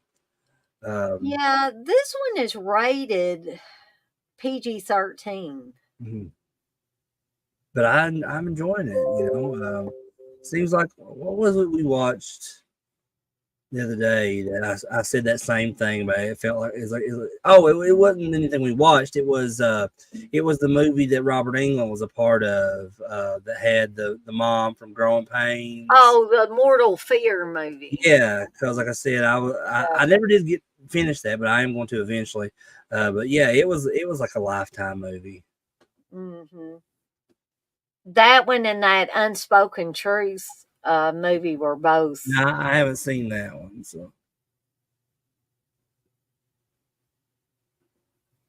So she's seeing her little scrapbook is laid Mhm. out to the stuff with Richard on it. Uh-oh. And he's actually using her mom's head to Dang. try to knock her out. Oh my gosh. This is pretty rough here. He's like used her mom's head to headbutt her. I think she's knocked out. And he's probably thinking, yeah, I'm going to get a bonus. I'm going to kill the mother and I'm going to kill the daughter too.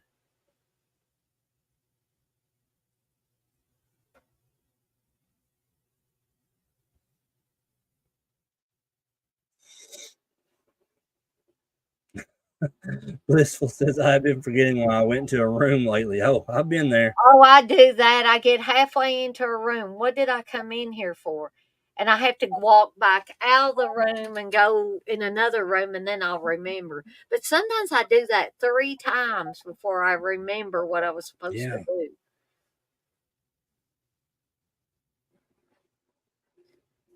Have you guessed he's the candlelight killer yet, Lisa? Look at all those candles.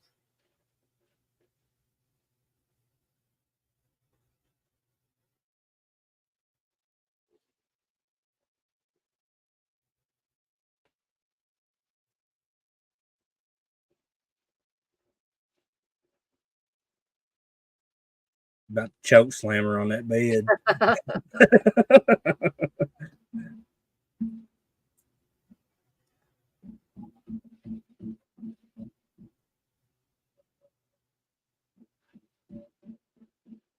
Uh-oh. Well, Cheryl Ladd ain't knocked out anymore because she just stabbed him. Dang.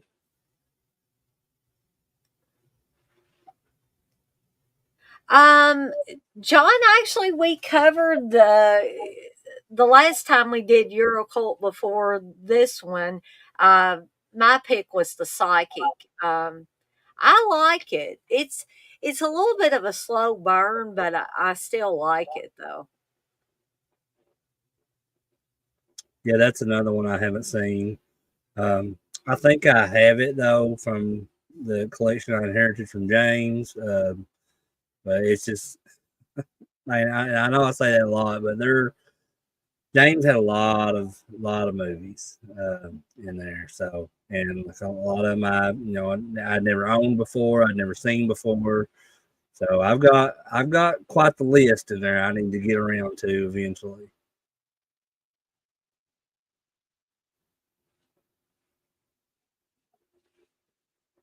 Also, they sprayed the mace in his eyes. Yeah, I bet that felt great. Now he's really pissed off. He's doing the Michael Myers thing from Halloween 2 after they shot his eyeballs out.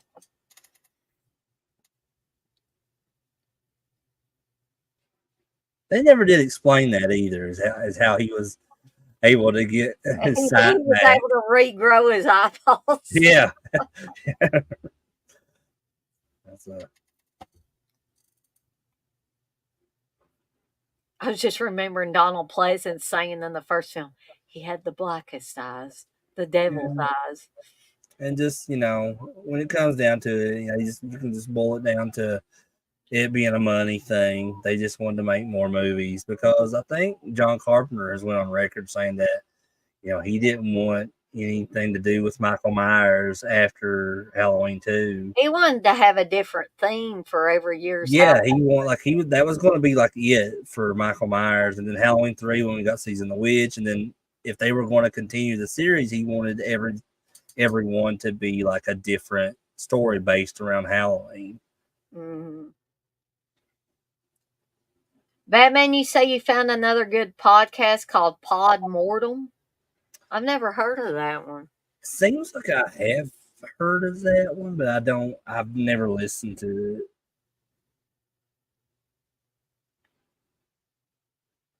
There's a lot of good podcasts out there, Batman, on Spotify and stuff like that, or any kind of those audio streaming services.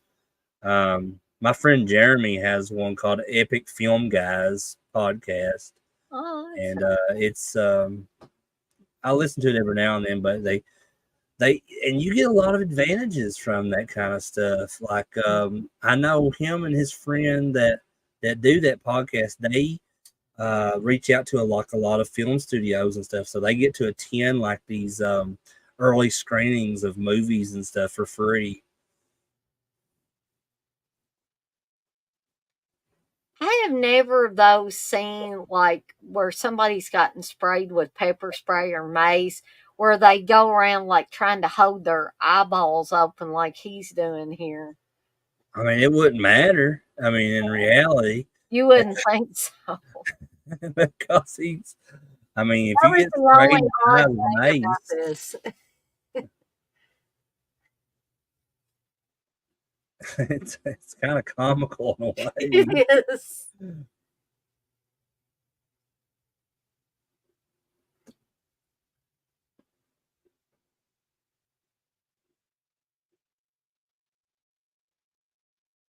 Now, the Sale Batman nerd, is that the one that has Jennifer Lopez in it? And I think who else is in that? I've never seen it, but I know like I think Jennifer Lopez is in it. Well, this is Oh, probably the most gore we got was yeah, this is the probably the first time in the whole movie that we've had any kind of gore like that.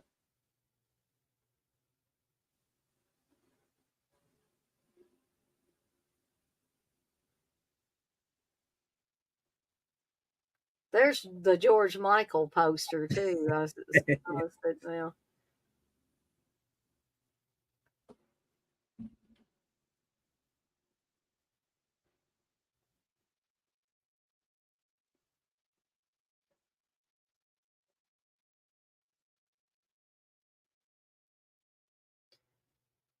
So lesson learned, kids. Don't make prank phone calls. Yeah, yeah, don't do that.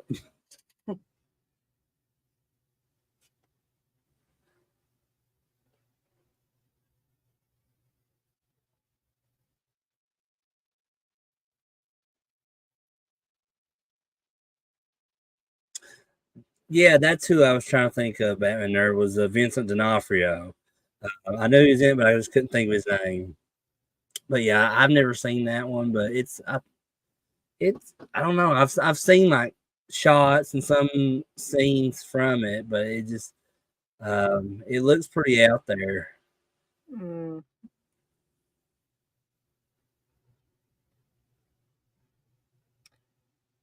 So we have reached the end of Lisa. So I hope everybody enjoyed watching this, and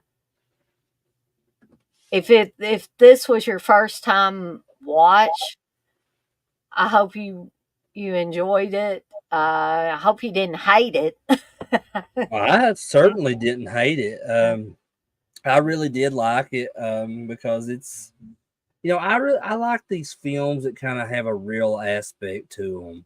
Right. Like it's nothing like Jason Voorhees or Michael Myers or Freddy Krueger, where they're kind of like, you keep trying to kill them, but they never die type thing. Right.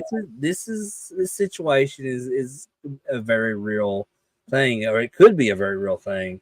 Mhm. And because there are psychopaths like that out in this world for real, and that is the scary part of it all. Yeah, I think that's probably the scariest part of this whole movie is the fact that, That it could like happen. Chris said, that reality aspect to it, that it could happen. Um, Candace, if I don't know if you're still in here or not, but did you say you was wanting to join Dana and give your thoughts Oh, on the? there she is. Okay. Speaking of Candace, let me go ahead and ask her here, or add her here. Hey, Candace, Hey, Dana. Hey, Chris. How are Hey. you? I'm good. I was going to try to hop on sooner, but I had some trouble with my TV and I couldn't get it turned down. I was like, well, couldn't get it turned off. I said, I got to do something here. uh, but what'd you guys think of the movie?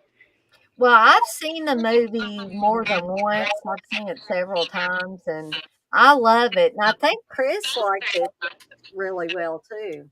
Yeah, I did like it. Like I said earlier, it kind of had like a Lifetime type feel to it, but there wasn't a whole lot of gore up until there at the end of the movie. But I just liked it because, like I said, it brings that real aspect to it's something that could actually happen in real life. Yeah.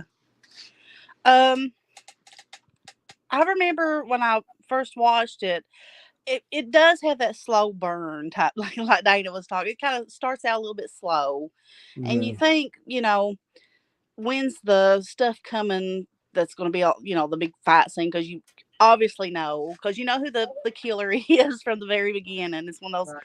films where there's no guessing or anything like that.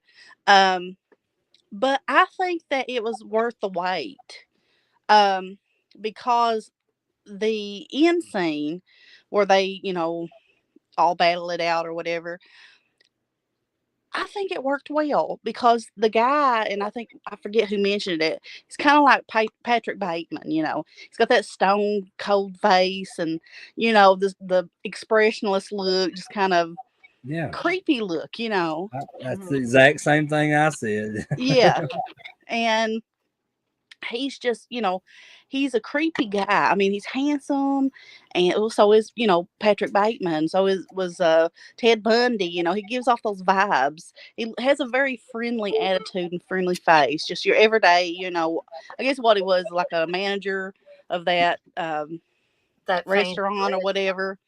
Restaurant. Yeah. Uh, so I mean, he looks like somebody you could trust and fall in love with. He was, I totally understand the appeal, but whenever he gets into that killer mode, what you see throughout the movie is that he is this emotionless, um, just really stone cold killer. Because, I always found that kind of thing creepy. I always found killers who profess love for their victims right. but kill them. That to me, that's unfathomable how anybody could process and that kind of thing in their mind. What kind of feelings do you have or lack to be able to do something like that? So I like the movie. It's a movie that I would definitely watch again. Hmm. But it does kind of, like Chris said, it does kind of give off that vibe of like not really a Lifetime movie, but maybe a made for TV movie. Yeah, Yeah. definitely does. But it's got that girl I never liked on Step by Step. You don't like Stacy Keanan? Not on Step by Step. She always got on my nerves for some reason. She I was don't. a little bratty on Step by Step. Yeah, Well, most of them all were on that show, to be honest. yeah, they were. I always liked the kid with the glasses, but I mostly watched that. My gosh, it's been so long since I've watched that show. Uh, their cousin that lived in the backyard. What was his name? Was it Corey? Was that the one Cody. that Sasha Mitchell played? Yeah, I think so. I always watched it for him because I had a crush on him. Mm, So, no, but I never liked her. But I liked her in this movie. mhm. Um, you know, and so yeah, I mean, it's definitely a movie that I would revisit. I wouldn't mind revisiting it. It's not one of those just watch it one time and not want to watch it again. So that's how Right. I feel about it. I liked it, like I said, but I don't know if it's one I would probably revisit often. Yeah, I'll definitely probably watch it again at some point, but it's not one of those films that I would want to revisit frequently. Yeah, definitely. But sorry, I'm moving around. I'm trying to get comfortable. I'm in my bedroom, and it's not many That's good. places to sit. But I'm glad that everybody's, I didn't hear anybody complaining in the chat that this movie's awful. Why Dana picked this movie? And that Chris and Candace both liked it. So, Yeah. um, And and there was no bad acting or anything in it all No, that I've seen. I mean, it's a pretty well made movie. I wouldn't really nothing, like I know we like kind of make fun of anything regardless when we watch stuff because we just like to crack jokes and stuff. But like, there wasn't really anything in this that like, like, oh, that looks stupid or something like that. But it's really good, I thought. no. I mean, I kind of, and the thing is you really don't. I mean, because you can see the mother's point of view and the way that she is, and mhm. then, but you could also see the daughter's point of view as well. It's like Mhm. you don't really take one side over the other, but then you're like, and you also can't even get mad at what's the girl's name? What do they call Wendy, her? Was her name Wendy? is that who you're talking about? Oh, With her her friend, No, Lisa. the main character. What was her Oh, name? Lisa? Lisa. Lisa, duh. Prime example of my brain. Dana knows all good and well, so that's Lisa, duh. Um, you can't even really get mad at her for like making those prank calls. I mean, because we all did have done it. I've done prank. I didn't want to, but I was with a group of girls, and they get you to kind of peer pressure you. And I'll tell you what happened to me with the phone with the prank call one time, and I will never do it again. Thankfully, I wasn't the one on the other end, talking to the person, but I was there. So we was with like sleep over or whatever, and this they had the big bright idea to prank call people, and a girl called and was like, um, some old woman picked up. I think they just picked her name out of the back in the phone books, it's got their name on it. Well, it was a man's name that they chose. So whenever the woman picked up, they the girl, I don't even know who she was. She was a friend of a mutual friend that I was at the sleepover with, and she said, "Yeah, is your husband? Let's just say Richard. Mhm. Where there's a Richard in this. Is your husband Richard so and so?" And that old lady said, "Yeah, he's my husband." And that girl proceeded to say like she had been with him and been cheating on. He was cheating on his wife with her and stuff like that. I mean, this was like, we was like 11, 12 years old. I never even thought to even talk that way. This girl was even younger than me saying this stuff. And I was thinking, where are you coming from? Because I wouldn't even never thought to call somebody and do something like that, especially at that age. And that old lady started crying. And me, see, I was not taught to do stuff like that. And I always had empathy for people and sympathy. And I would never do anybody like that. It's just, that's not in my nature. So I was feeling like this is wrong. You inside of you, you're feeling this is not right. I didn't like it, but the lady started crying and I felt even worse. And the other girls were laughing and stuff like that. And I was thinking, I was like, oh my gosh, I just don't want to be part of this. Well, that lady come back on there. She said, I don't know who this is.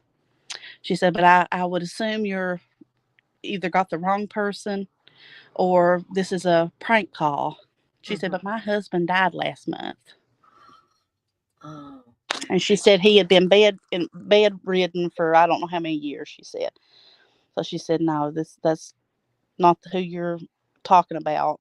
And that girl just hung up, and they was going to do it again. They was laughing about it, and I got mad. I said, I will leave. I will call my mom right now to come get me. I'm leaving if you do this again. But I never took part in that ever again. no. Because the ones that I had taken part in was like, is your refrigerator running? Well, you better go catch it. Something like that. Like a kid would, think of, not what she was saying. And this girl was Yeah, younger like than me. I mean, like I said, like Ken said, but I think all of us have done it maybe at some point. I mean, maybe not, Yeah. all of us, but like, and that was kind of my thing. If I had done them before, and they would just be like real cheesy ones, like those classic ones, like Candace is talking about. But when it comes to like you get personal and stuff with some on these prank calls, then I think that's a bit much. Yeah, I said this, that's not right, and you're a kid anyway. I, my mind didn't have the ability to think of stuff like that. And that just must just been me. I don't know. I was kind of sheltered, I guess, is what you could say. But Yeah, I would have never, not at that age, thought to do no, anything like that. But um, when I was talking about my cousin Kim wanted to prank call people that one time, she called. She just picked at random a man's name out of the phone book, and the guy had the weirdest name, Max Quackenbush.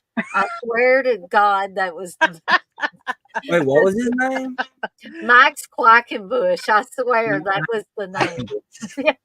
And when she called the number, a woman picked up, and I'm assuming either it was his girlfriend or his wife.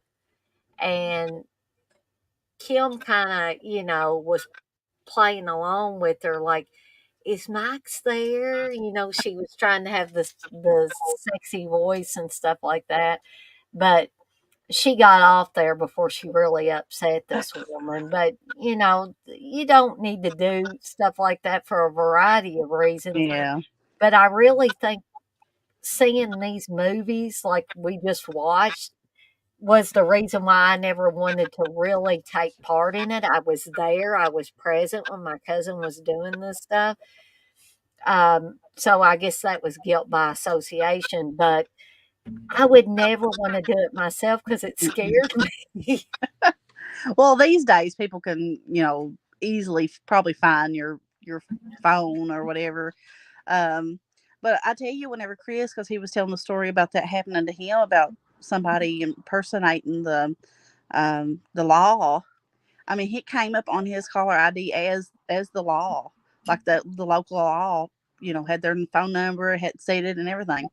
And he was terrified. He's like, Candace, what am I going to do? You know, I didn't know any better then at that time. I was like, what they were telling me on that call, like, I absolutely believed them. And I was like, yeah, and then after I talked to Candace about it, he's like, they can't do that. They can't. If they were going to come and get you, they'd come and get you right then. yeah. I'm like, well, that does make a little bit more sense.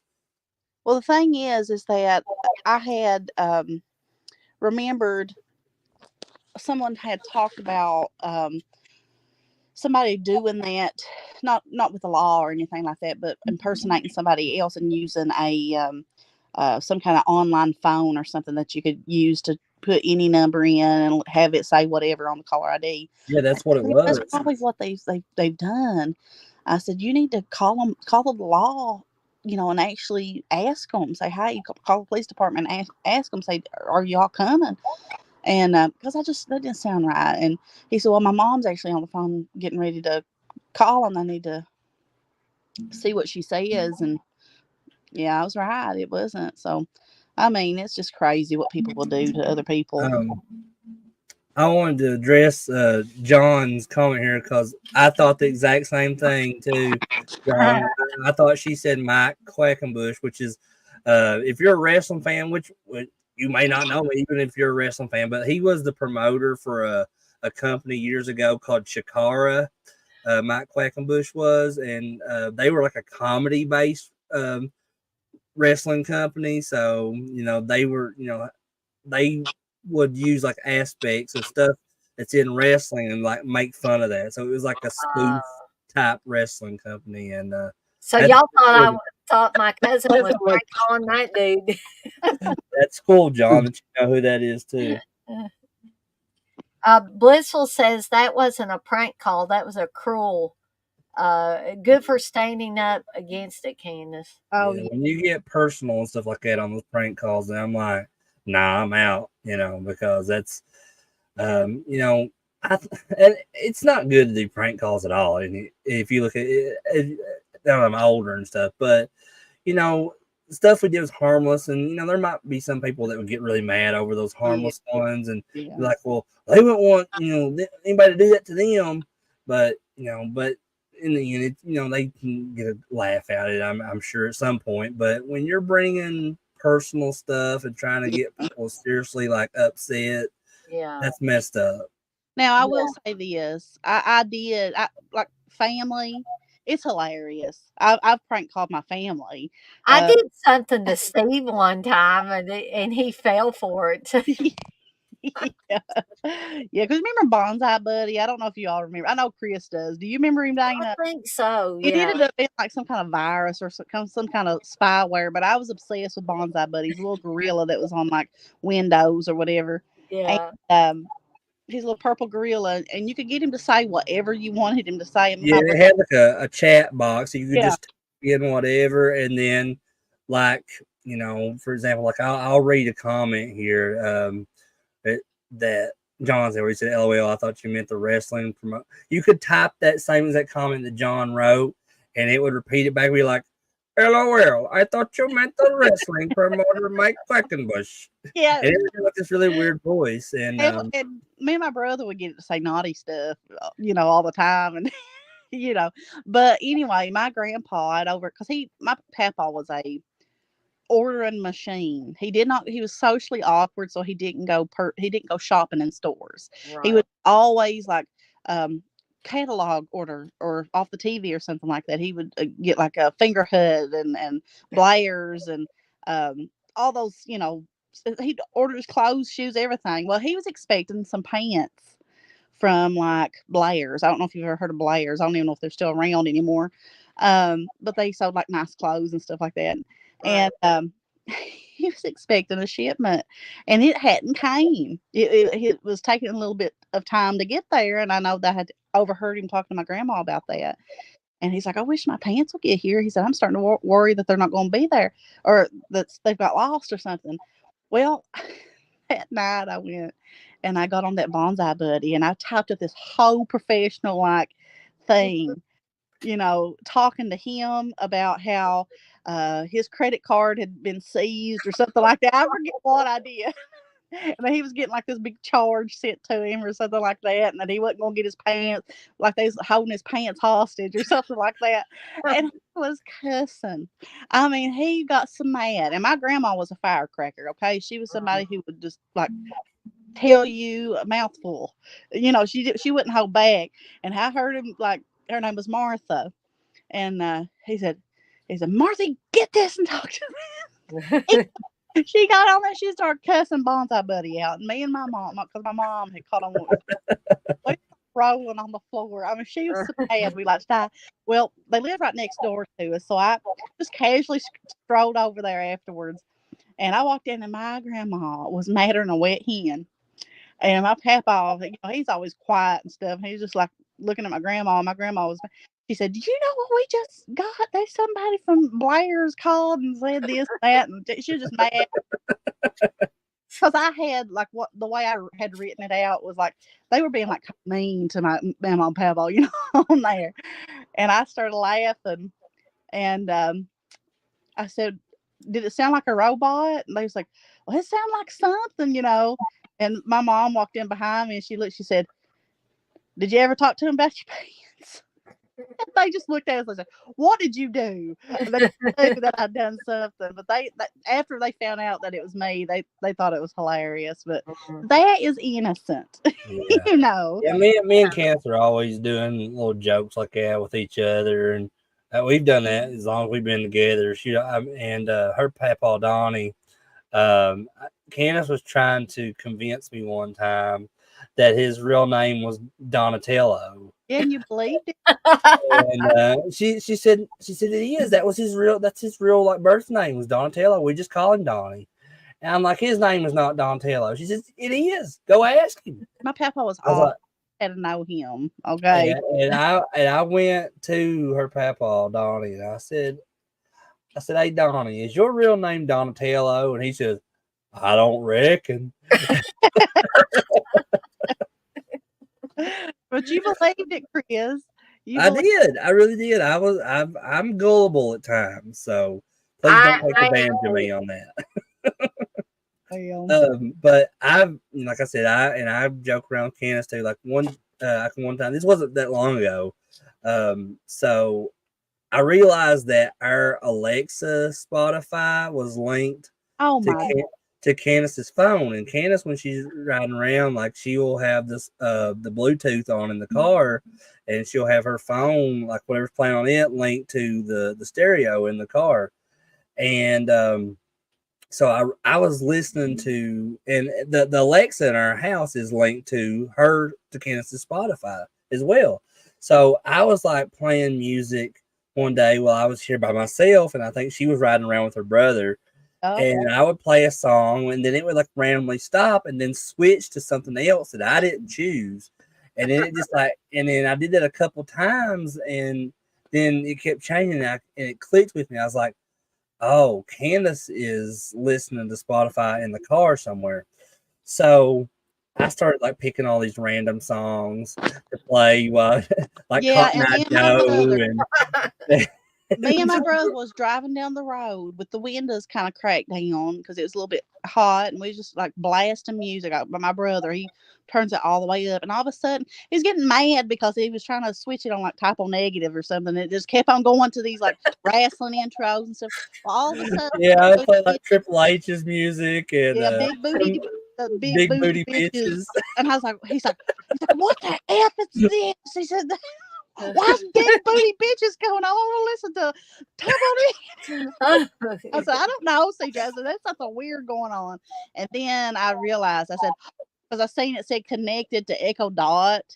I said, Chris is doing this. And then the brother's like, oh, that makes sense now. Yeah, we play around a lot, so. Yeah, I only did that to Steve one time where I had some kind of automatic software like call him, and he believed it for a little bit, and then he a light bulb went off somewhere, and it was like he said, "Dana, did you try to prank call me or what?" Something, and I at first I was like, "No, I didn't. Wasn't me." And then I finally had to tell him because he said, "I got this strange phone call." My gosh. I forgot what the software was that I was using though. That kind of thing, it's fun if you're a person that finds humor in it, Mm. But just to do these real mean things to people is just I've never had the want or the mindset to want to do that to somebody. It's cruel, and I mean you don't know what kind of trouble that you can cause somebody by doing that, but you know. You gotta also use your brain too. Is this, somebody just out of the blue calls and says something like that and it's totally out of the norm, then you gotta realize, hey, this is something fishy here. Right. Uh, John says, "Finger hut. Holy crap. LOL. That's a throwback." Yeah, my papa, he like his whole house, like their kitchen was nothing but that blue duck Yeah. stuff. Hmm. And even though my grandma liked it, my papa went. I mean, they had everything, doorknobs, or to their cabinet. They had just, I mean, everything that you can think of. All their cabinets were those ducks. It just, am I joking, Chris? No, because, and I don't think your mom ever really cared for that stuff Yeah. because after your mama passed a couple of years ago, she was just like, after a little bit of time had passed after your mama had passed away, I think she started going through like her Oh, my stuff. grandma passed away. She was ready to get rid of that stuff anyway. She said, I don't That was the first thing. I think she's like, yeah, order get rid all. of all this duck stuff. Yeah. But Finger Hut, that's where he got all that stuff at. But they're overpriced. I don't even know if they're still around anymore either. I don't know. I haven't even seen a Finger Hut catalog in forever. But Blissful says the ducks are coming back in style. That's what somebody told me because my mom was wanting to throw all that stuff because my grandma was tired anyway. She was ready to start getting rid of it all and passed away. Uh, Mhm. so whenever mom was like trying to get rid of it, because even the wallpaper the wallpaper, the border, everything in the kitchen is that duck stuff. I said, Mom, maybe you can give this away, like take it to Goodwill instead of like throwing it away and stuff. She said, well, ain't nobody gonna want that. I said, yeah. They probably will. And then we put some up on like Facebook or something like that, wasn't it, Chris? People were like, this duck stuff, people are liking this stuff right now. I was like, really? I know the mushroom stuff has come back around, but I didn't know the duck stuff was popular again. I think we still got plenty of that stuff too. Yeah. Evidently, Finger Hunt must still be around because Batman says, yes, Candace, we just got a catalog this past week. Oh yeah, like he did all those. Like, Yeah.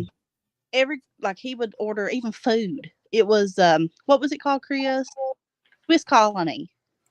Oh Oh, yeah, yeah. Like every That's Christmas with when your if you're yeah, the Dana, baklava. what was Your that? pap. have you ever ate baklava? I have. Yeah, Like, it's been a I, while, but I have. we loved it. Every Christmas he would get a huge thing of baklava from that Swiss Colony, petit Mhm. fours. If you ever ate like the little fours, Mhm. um, just all these cheeses and Oh my gosh, this made me hungry now. ham, sausages, beer cheese. He'd get all this stuff. I love beer cheese. He spent like $300, and it would Oh come in. my gosh. No joke, it would come in, and it would just be a little bit of stuff. But it was every Christmas. He would always get that fruitcake. He always loved the rum fruitcake. But it was good. It was good stuff, but way overpriced. There He just was this. Speaking of beer cheese, though, there was this bar slash restaurant that me, Candace, and her brother CJ went to before we went to the Metallica concert in Louisville that one time. Mhm. oh yeah, I And remember I that. got, I got like these like pretzel bites or something. It came with beer cheese, and Yeah. oh my gosh, it was so good. Yeah, I'm trying to think of there's several restaurants I think that have, those pretzel bites with the beer cheese, but Mm. I'm a huge fan of cheese anyway. Me too, Dane. I love cheese. All kinds of cheese. That's probably my problem is I probably eat too much cheese and all that I eat good too stuff. much cheese and a lot of other stuff that I eat too much. Mhm. We used to get a cheese that was called Hell of a Good Cheese, and I've not seen it Oh in yeah, I've not seen in that in so many forever. years. They still make the dip and sell it at Walmart, but it was the best like store bought cheese that you could buy. Like I like sharp cheddar, and it Yeah. just had the best flavor to it. But it seems like every time you find something you like, it always either you can't find it anymore or I don't know. But Yeah, mom used to say that every time Walmart had something that they liked, they would buy it and then they'd go back and a couple more times and it would be gone. You couldn't yeah, find it anymore. since my mom has been in a renal failure, her what she can eat is very limited. So she had found something actually good that she could eat that she loved. It was called bloomin' onion dip from Walmart. Mm. Soon as she found it, she like bought it like two or three times, and then they said, "Oh, well, it's like a limited edition thing that we're not gonna get that back in anymore." I was like, "Oh, okay." So there that Kroger, went. Kroger does that too. Yeah, I'll get something, get something, get something. Then the fifth time I go in there to get it, it's just gone or it was yeah. on closeout and Uh, they Su- stopped having it. Super Batman nerd said, "I wish Columbia House would come back." That's how I got Oh my learned. gosh. I tell you, like how many people subscribed to Columbia House and got like those 12 CDs for a penny, A and then just penny. I did. Me. I do it all the never paid for time. anything after that? And they would send it to me every time. I'm like, I'm just like 8 years old. So I mean, I'm not gonna pay you. I didn't My realize what I was dad did doing. that. I don't know if it was Columbia House or one of the other things, but my dad did that and got I can't remember if he got 8 tracks or records or what he got when he did this, but he always would tell me, "Don't ever do that, Dana." And what'd I do when I got old enough to do it? I did it. Did they come after you?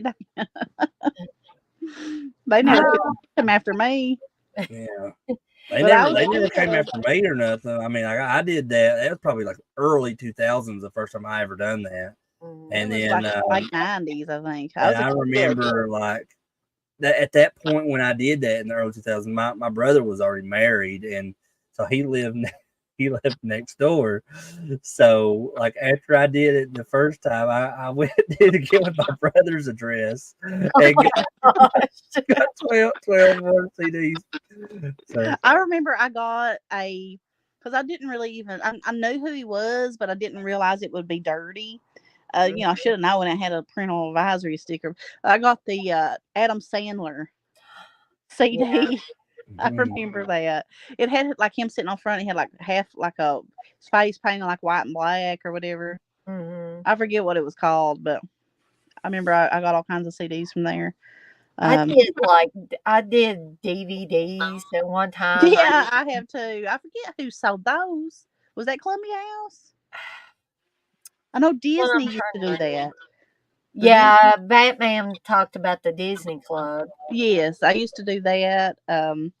Now that I was like, you had to join it or something like that, and you get like I forget how much you paid, but I mean, you got all these movies, but most of the movies I didn't even want. So my mom said, just stop Yeah, doing that. there was a lot of those. Like, you can like join that, and you get like so many whatever for like $1 or like Yeah. less than $1. Yes, I Uh, used to do a book club. mhm. Did anybody ever join the Stephen King book club? I did, Mm-mm. I didn't know that there or was. Stephen King library or whatever. How long ago was that? Oh gosh, it's been years. Is that when you got the Green Mile, Dana? No, I actually bought like the Green Mile, the cereal. The As each one came out, I just went Oh, to the okay. You local bought them. Okay. grocery store or whatever and Okay. I picked thought it they up. was sending them to you. Yeah, I know that You like probably told me that, but I'd forgotten. That's there was okay. a there was a lot of comic book publishers that did that too back in the 90s. I know at least because you could like back in the 90s, like comics were about anywhere from 99 cents to $1.99. Yeah. Sometimes they'd be a little bit more, but they would always have these offers in the comic books. And I'm sure magazines probably did this too, where if you bought like a subscription of like 8 comics or 12 comics or something like that, you would get like 70% off of like the retail price or something like that. So I never did do that though, because I remember I would ask my mom like, hey, can I get a subscription to the Spider-Man or whatever, I was reading at the time. And she's like, no, because you'll probably eventually get bored of those and you won't stop reading them and I won't have to pay for a bunch of them. I'm like, so yeah, there was always an excuse for my mom. Hey, goodness. But I have had a lot of fun on here with you guys tonight and everybody in the chat. I want to thank Chris for being on here the whole movie. I want to thank Candace for coming in and giving us her thoughts on the movie and all the other stuff we talked about. That was fun too. Um, but of course, I'm drinking this dang energy drink again, and I'm As probably always, the as rest. always. Thank you for letting me come on here and hijack it. Oh, well, you didn't hijack it. Hey, Mayor, it's a shame we're getting ready to get off here. See, just But I owe a reset. message, Dana. I didn't get to send it to you before. Oh, Steve just heard you say cereal and woke up. Then he realized that you didn't say cereal and went back to sleep. Oh, man. But, Chris, Candace, is there anything that y'all want to bring up or promote or anything like that before we get off here? The only thing that, just like I said last week or whatever, or not last week, Friday, we have a channel that we are going to be, doing. And I appreciate all the likes. And that's something I do want to say. I want to thank everybody who has subscribed and watched our video, our long video that we have up right now. But we have some stuff coming up. And hopefully, we'll be weekly content out there starting now. So next week you'll be watching out for some, new stuff. But I just want to thank everybody because that really means a lot. People going and taking their time to want to see something that I'm a part of. So, yeah. So if you've not checked it out, it's Death by Stereo podcast. Mhm. Got a couple different series we're going to be doing. The first one that we're doing is Video Dead. have another one that's coming up that we're going to be talking about, like our favorite like episodes from TV shows that we like, mostly classic stuff. So be on the lookout. Yeah. Yeah, we like Kenna said, we got some stuff coming up on that. Like she's working on a new series. I won't say what it is because I don't want to spoil the surprise. But she showed me the design earlier that she'd been working on for I guess like the screen cap or whatever for the video, and it's gonna be a lot of fun. I Yeah, think. but hoping to have Dana if she ever, can, because I think you said you would like to put on some stuff. Oh yeah, With yeah. Video Dead, especially where we review for this, first part, because I think we're going to be trying to do it in seasons. Mm-hmm. Don't get boring. Plus, you run out of material. The first season that we're doing is, regular, non horror um, songs that have surprising horror themed videos. So the first one we did was Eddie Money's "Think I'm in Love," which is a totally normal song, but the video is, and I'd love to have Dana on that one, but I think Dana, she was, she had taken off that day for her, Oh, that's right. Yeah. and I didn't, I knew, I said, well, she had a cancerous stream. I don't want to, go say, hey, come out. Okay. You canceled yours. Come on ours. I wouldn't have minded if you asked. If I had been feeling better, I would have jumped on. So Right, but Which currently those ones that we're doing are not live streams. They're all pre-recorded. So short like videos. That's not to say we won't do live streams in the future. We probably yeah, will, and we may start, you know, um, debuting these where it will have like a live chat going on, like a, what do you call it?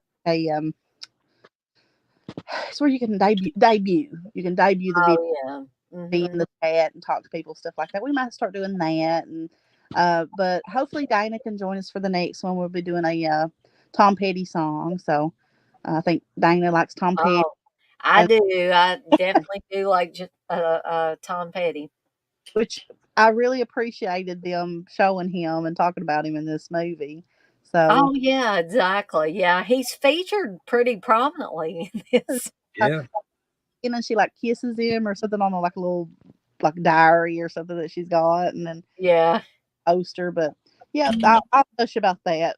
But thank you for letting me talk about it now. Oh yeah, sure. Blissful says Dana, no more 4 a.m. Do as I say, not as I do. Batman says Lou Reed's "No Money Down" is very creepy. Oh yeah, I like Lou Reed, so I'll have to look up the video for that. I And don't know that one. uh, thank you, Blissful, for saying great live, guys, and thank you, Batman, for saying great stream. And Mayor, it's okay. He says that's twice I'm late for a live stream today. First Eurocult, now this. It's okay. I wish that we could all say that our lives were structured in such a way that we wouldn't be late for anybody's live streams, but that's just going to happen. Life happens, and I'm, you got to do what you got to do. I'm never on time. Sometimes I'm not even on time for my own streams. I'll come in late. All But kinds thank of you for things. having me on, Dana. Oh yeah, anytime. yeah. Thank you as well for having me on here, Dana. You, like I said in the past, I feel like I aggravate you too much. No, no, I wouldn't be all Come smiling. on here with you.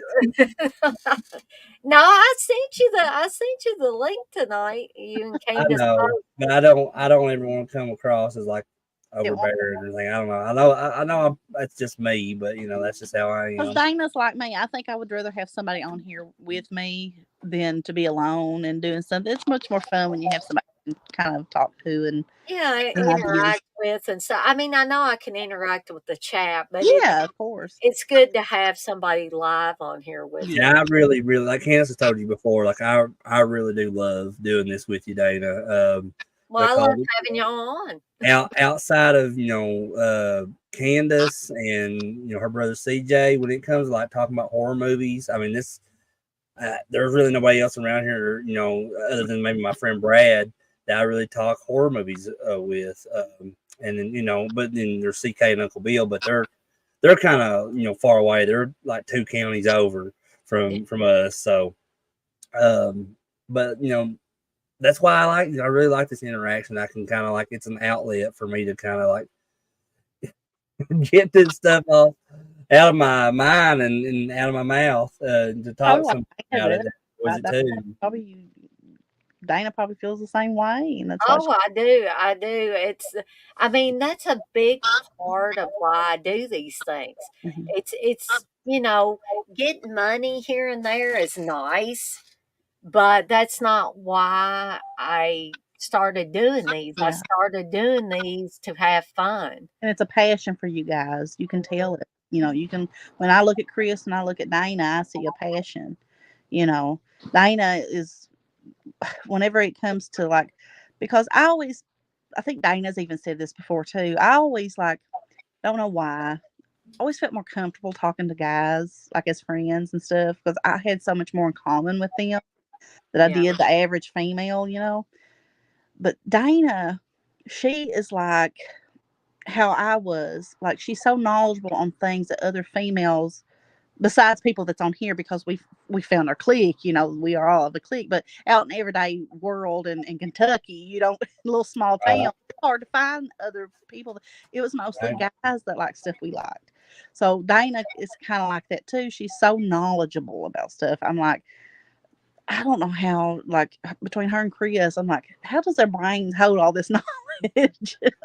I And just, it's I'll be amazing. totally honest, not to no offense to Chris or any guys in the chat, but I just feel like the horror networking and all that was a boys club It for was. a long, long time. Yeah. yeah, I kind of agree with that. It was looked at like that, and but not just horror. I mean, like you look at it's anything like Music. like music even because Yeah. me and Because, Cass had that discussion yeah. for many times, like how when she was in high school, Yeah. because Cass has a huge like knowledge base because of music, She does. and that was intimidating to some guys that she Was. went to high school Even to with. be friends, it was very intimidating. They looked at me like I was, like, how dare you know something I don't know? But You know. I've never felt that way because I've in the kind of same aspect that you guys are like you get along more with guys than you do girls, but I was like kind of vice versa of that because I had a lot of friends that were girls in high school that liked a lot of the same things that I did, like horror movies and the same music and stuff, and I never looked at them any other way than just as friends. And that's you would think that would be hard to do, especially when you're a teenager in high school and your hormones are raging. Yeah. But I never looked at it like that, and I just and when I met you, Dana, we became real good friends. And then eventually, when me and Candace got together and we had Noah, I knew straight away that I knew I wanted you to be Noah's godmother Mhm. because I clicked with you so well. Well, And Dana eh, was. I graciously accepted that role as his godmother, and I love Noah as if he was my own. I know he's not my own, but I love him as if he was. Eh, Yeah.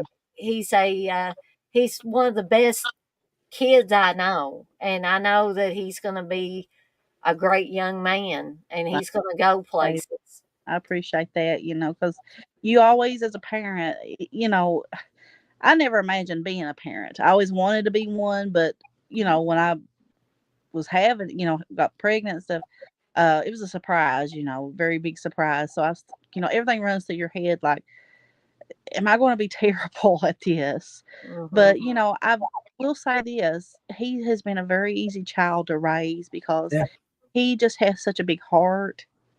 He's always had a caring heart, and that's something that I mean, you're born with, I think. So he been very easy. he never leaves the room without telling somebody that he loves them. Oh yeah, never leaves the room. I mean, he'll walk in here from his room.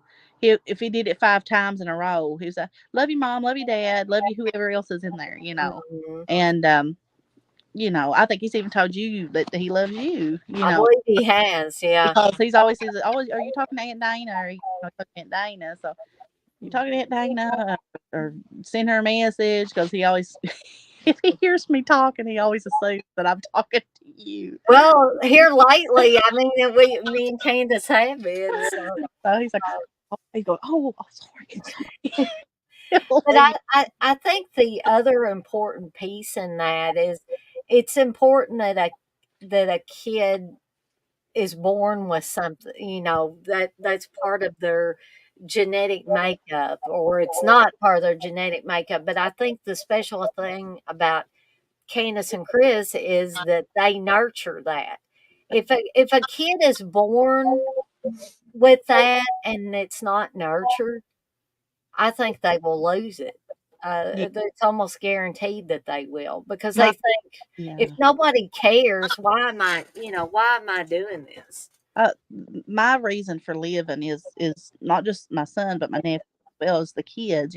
I never thought I would like kids until I had a child of my own, and then got nephews. I never thought that I was, because I never was around kids growing up. Really, I had one cousin that I was around, and then as I got a little bit older, I had a few other cousins, but I was a little bit older when they come around. They always got on my nerves. My brother got on my nerves. He was so mean.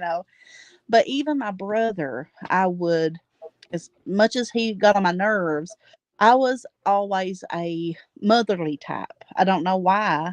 Even though I didn't think I would like kids whenever I got a little bit older, I realized that that's something that it's in me to, like, have that nurturing, like, because my mom did me that way.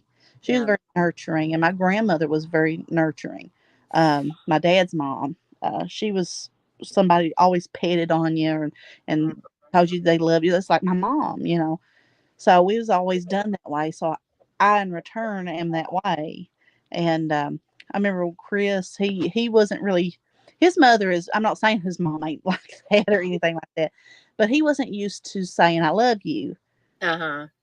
when we got together, and the reasons being because his mother was the type of person who, when her kids got old, their boys, they probably don't want to say "I love you." So she kind of stopped, pressing it as they got a little bit older, and I always found that odd because me and my family always said "I love you," and a lot of people find that uncomfortable, and that's fine. But in my family, it's very common to say that. I always say, "Why don't you tell your mom you love her when you love her, Chris?" He's like, "Oh, we stopped doing that when I was a kid." And I was like, "Tell her." He's like, "I want to tell her that." I said, "Tell your mom that you love her and give her a hug." And he's like, "If I do it, will you hug?" She's like, "Yeah." So when he did it, his mother was so surprised and so, like, taken aback by it, that she was just like in shock, I guess, at first. But Uh, after that, it like broke down a wall. And everybody started in that family just like start, "I love you." So I was like, "See, Chris, she wanted you to say it. She just didn't want to force yeah. it. Your boy, and you're older." So some kids are like, "Mom, don't say that to me. I don't want to say I love you anymore." But I don't know. It was just odd to me. Yeah, Candace is the instigator. Well, I mean, Well, it's okay. I know I love you can be a scary thing. I tell you, me and Candace always say "I love you" when Yes, we yes. send a voice message. Mhm. Me and Blissful do that when we're talking Yep. back and forth. You Because know, my dad never left anybody. I don't care if you was his doctor, if you were a person on the street. If he talked to you, he always said, "I love you." yeah, Because, he got to the point to where he just expressed love to everybody. And so I guess it was a normality to me. hmm, And some people find that because some people would look at him like he was crazy. And then some people would be looking at him like, "Wow, this person said he loved me." I think I hug. Blissful was talking about hugs are important. I'm a hugger. Yes. I think I give my dad more hugs now Mm-hmm. than I ever did growing up. It's like when we go to visit him, Yeah. I hug my mom, I tell her bye, tell her I love her, and we'll see you next time. Yeah. And so I do the same thing with my dad now. Yeah. I'm the same way as well because, and I think a lot of that is thanks to Candace because, and I don't want to get too much into it, but when I first got with Candace, I hated my dad, and for just a multitude of reasons.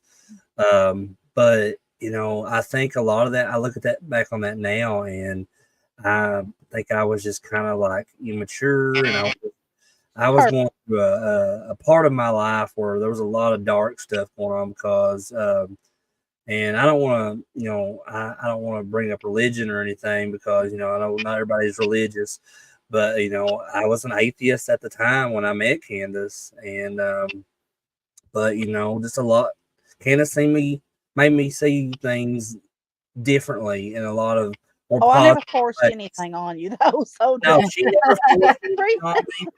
She just kind of like would just have talks with me and just kind of, and it was stuff would start getting me to think and stuff. And then, yeah. So Candace has been a very positive light in my life well, as thank long as I've you. known. I'm glad Everybody's to gonna hear be that. crying here soon because Well, here's your therapy session, guys. we better hush for we go in deeper to stuff we shouldn't be going into. But Dana's trying to get over here for a past oh hour. well, I just don't want, like I always say, I don't want there to be a puddle under my computer chair. 'Cause, Dana's gonna explode. She said it's all y'all's fault. I gotta go. Yeah, well, uh, what we haven't seen at the bottom of the screen, she's just using her foot to just scoot a bucket yeah, slowly I'm doing underneath. the South Park thing. I gotta have my It's bucket. like they're not going to let me off of Oh here. So God, Dana, listen, I can't tell it on here. I cannot tell it on here at all. But I'll send you a message. There's something I need to tell, and if I don't tell you about it, about my grandma, something that Okay, happened, remind me, I will. I will. because I just remember something. And I will tell you a story. So I'll leave it at that. And Mayor says he's a lifelong atheist. Well, I that's, know that's lifelong right. atheists and also known people that were not overly religious, but they Yeah, were religious, and then something happened in their life, like my cousin Heather, and now she's an atheist. yeah. You And know, and that's just where I'm of the belief that, like, that, because I have a lot of friends that are atheists. Oh, we have friends And of every that religion. it's a life choice. Everybody, like, not everybody has to agree with. You can still be friends with people and still have Yeah, different that's life right. choices. because Uh, when I and started dating Chris, he was like, because he knew that I was of the Christian faith. He was like, "You know that I'm an atheist, right?" I said, "Yeah." And what does that matter? yeah, Because yeah, and I have I always been love that taught. about Candace when I have always been she didn't taught care. by my faith, the faith that the churches that I go to and stuff like that, that you always accept people Mhm. and you respect people. And so I don't give anything a second thought with other people. If I'm a light to them, it's not because I'm forcing it on them. I could care Right. less what That's you. how I am too. And thanks to Candace, but that's Yeah. how I am nowadays too. Because So I feel like if you're trying to force, if you're friends with someone that is an yeah, atheist and you're someone that is, say, a Christian, for example, it's never good to try to force your No. beliefs on that person because that's just they one of these days they may be find their own way, and that's what everybody has to do. They have to yeah, find their own path. yeah, You of can't course. force it, or it's only going to push them away. Because I had to find my way, Yeah, and exactly. my way is not maybe not everybody else's way. So Mm. I I'm I you have to be think respectful. Steve, like, I don't know if he considers himself an atheist or what, but I don't try to force anything on him. I just have these little philosophical discussions with Yeah. him. I Well, your go, I husband know say, how can why. you explain this, Yeah. Steve? And he'll be like, blah, blah, blah, blah, and Well, I you don't guys are get it. husband and wife, so that's Mm, expected. you're right. But just the everyday average Joe, unless they say, hey, will you tell me about this or something like that. If I know what they're talking about, maybe I will, but Yeah. it's just not like something I'm saying, hey, because, I was always the rocker, I'm the one that had the heavy metal band t-shirts on, and all that stuff in high school. And I was judged Mhm. by people Yeah. who claim to be Christians. I had one of my best friends say that she couldn't be my friend anymore because her cousin said that I was a Satanist. And I'm like, Mm. what is going on? That's, Yeah. I wasn't, but what would it matter if I was? Why can't you be my friend anymore? That makes no sense to me. Right. I've had So people try to get in arguments with people that I know from back home. They try to yeah, get in arguments with me on Facebook before because I'll say something and yeah, I'll say something about like I said that's man men should not be making laws about things, and they said it's not man's law, it's God's law, and I'm like, please don't go on about stuff. Each person has to make yeah, that Yeah. what they consider, unless you're talking about going out and murdering somebody. yeah, But everybody has to make their own choices and their own yeah. decisions about what they think is right or wrong. Yeah. And I don't force anything on anybody, but like when the days of MySpace, I am of the Christian faith. I'm a Christian. I don't hide that fact. It's my Right. page. If I want to say something like pray for somebody, or, Mhm. say something nice about religion, that should be for me to do. So whenever I'm not bothering you, but you message me and telling me off saying that I'm some weirdo, and that you're deleting me because I talk about God. Well, I don't want y'all as my friend anyway. If you Right. can't deal with my post, which aren't bad or anything like that anyway, if you No. can't deal with that, don't be my friend. I've been on that And spectrum. I think what it boils down to ultimately is just respect for one another.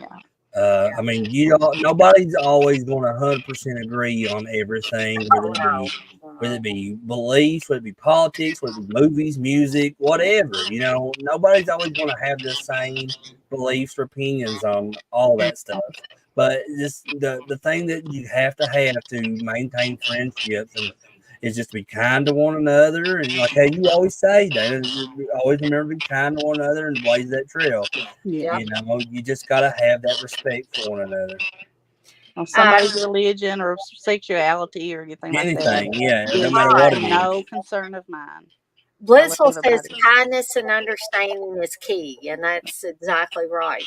Yeah, Uh, that's the truth. But so, go ahead, Candace. I didn't want to talk over. oh, that's all right. I'd finish my thought. Okay, so on that note, I guess me and Candace and Chris will skedaddle on out of here for the night. And I will say, Mayor said he was. He said, I remember when I visited my cousins in Arkansas back in the 80s, and I was heavily judged by the way that I dressed, the music Mhm. and movies that I watched. Yeah. Haven't we all? If you're a Yeah. horror fan, haven't we all? Or a metal fan, Or a something metal that's fan, dark. yeah. I dressed in all black and wore, Yeah. I looked like something that come out of, like, I don't know, Marilyn Manson or something like that. I mean, really, back in the late 90s, early 2000, I was mixed between like goth and metal. Yeah. I was going through like a weird phase. Black lipstick and like big, like the lines going down off my, like a crow type looking thing. And Uh huh. people looked at me like I was crazy. I remember that my gym teacher was like, did you steal your dad's nets? And I was like, what are you talking about? And I had fishnet stockings on with like big old like combat boots. I was like, yeah, I did. I was just like one of those kids. But, I had plenty of people judging me, even my own family. So that's how it goes. Unfortunately, yeah. Uh, but I'm gonna say my what's become my tagline here. Chris said it a couple of minutes ago, but I want to remind everybody to be kind to one another and blaze that trail. And you are all very important people to not only me, but to other people as well. And you're all very special people. And again, I don't mean that in a bad way. I mean that in a unique way. So, um, yes, Blissful's got the right idea. She says, "Have a great night, everyone." And on that note, we're going to get out of here, and we'll see everybody next time.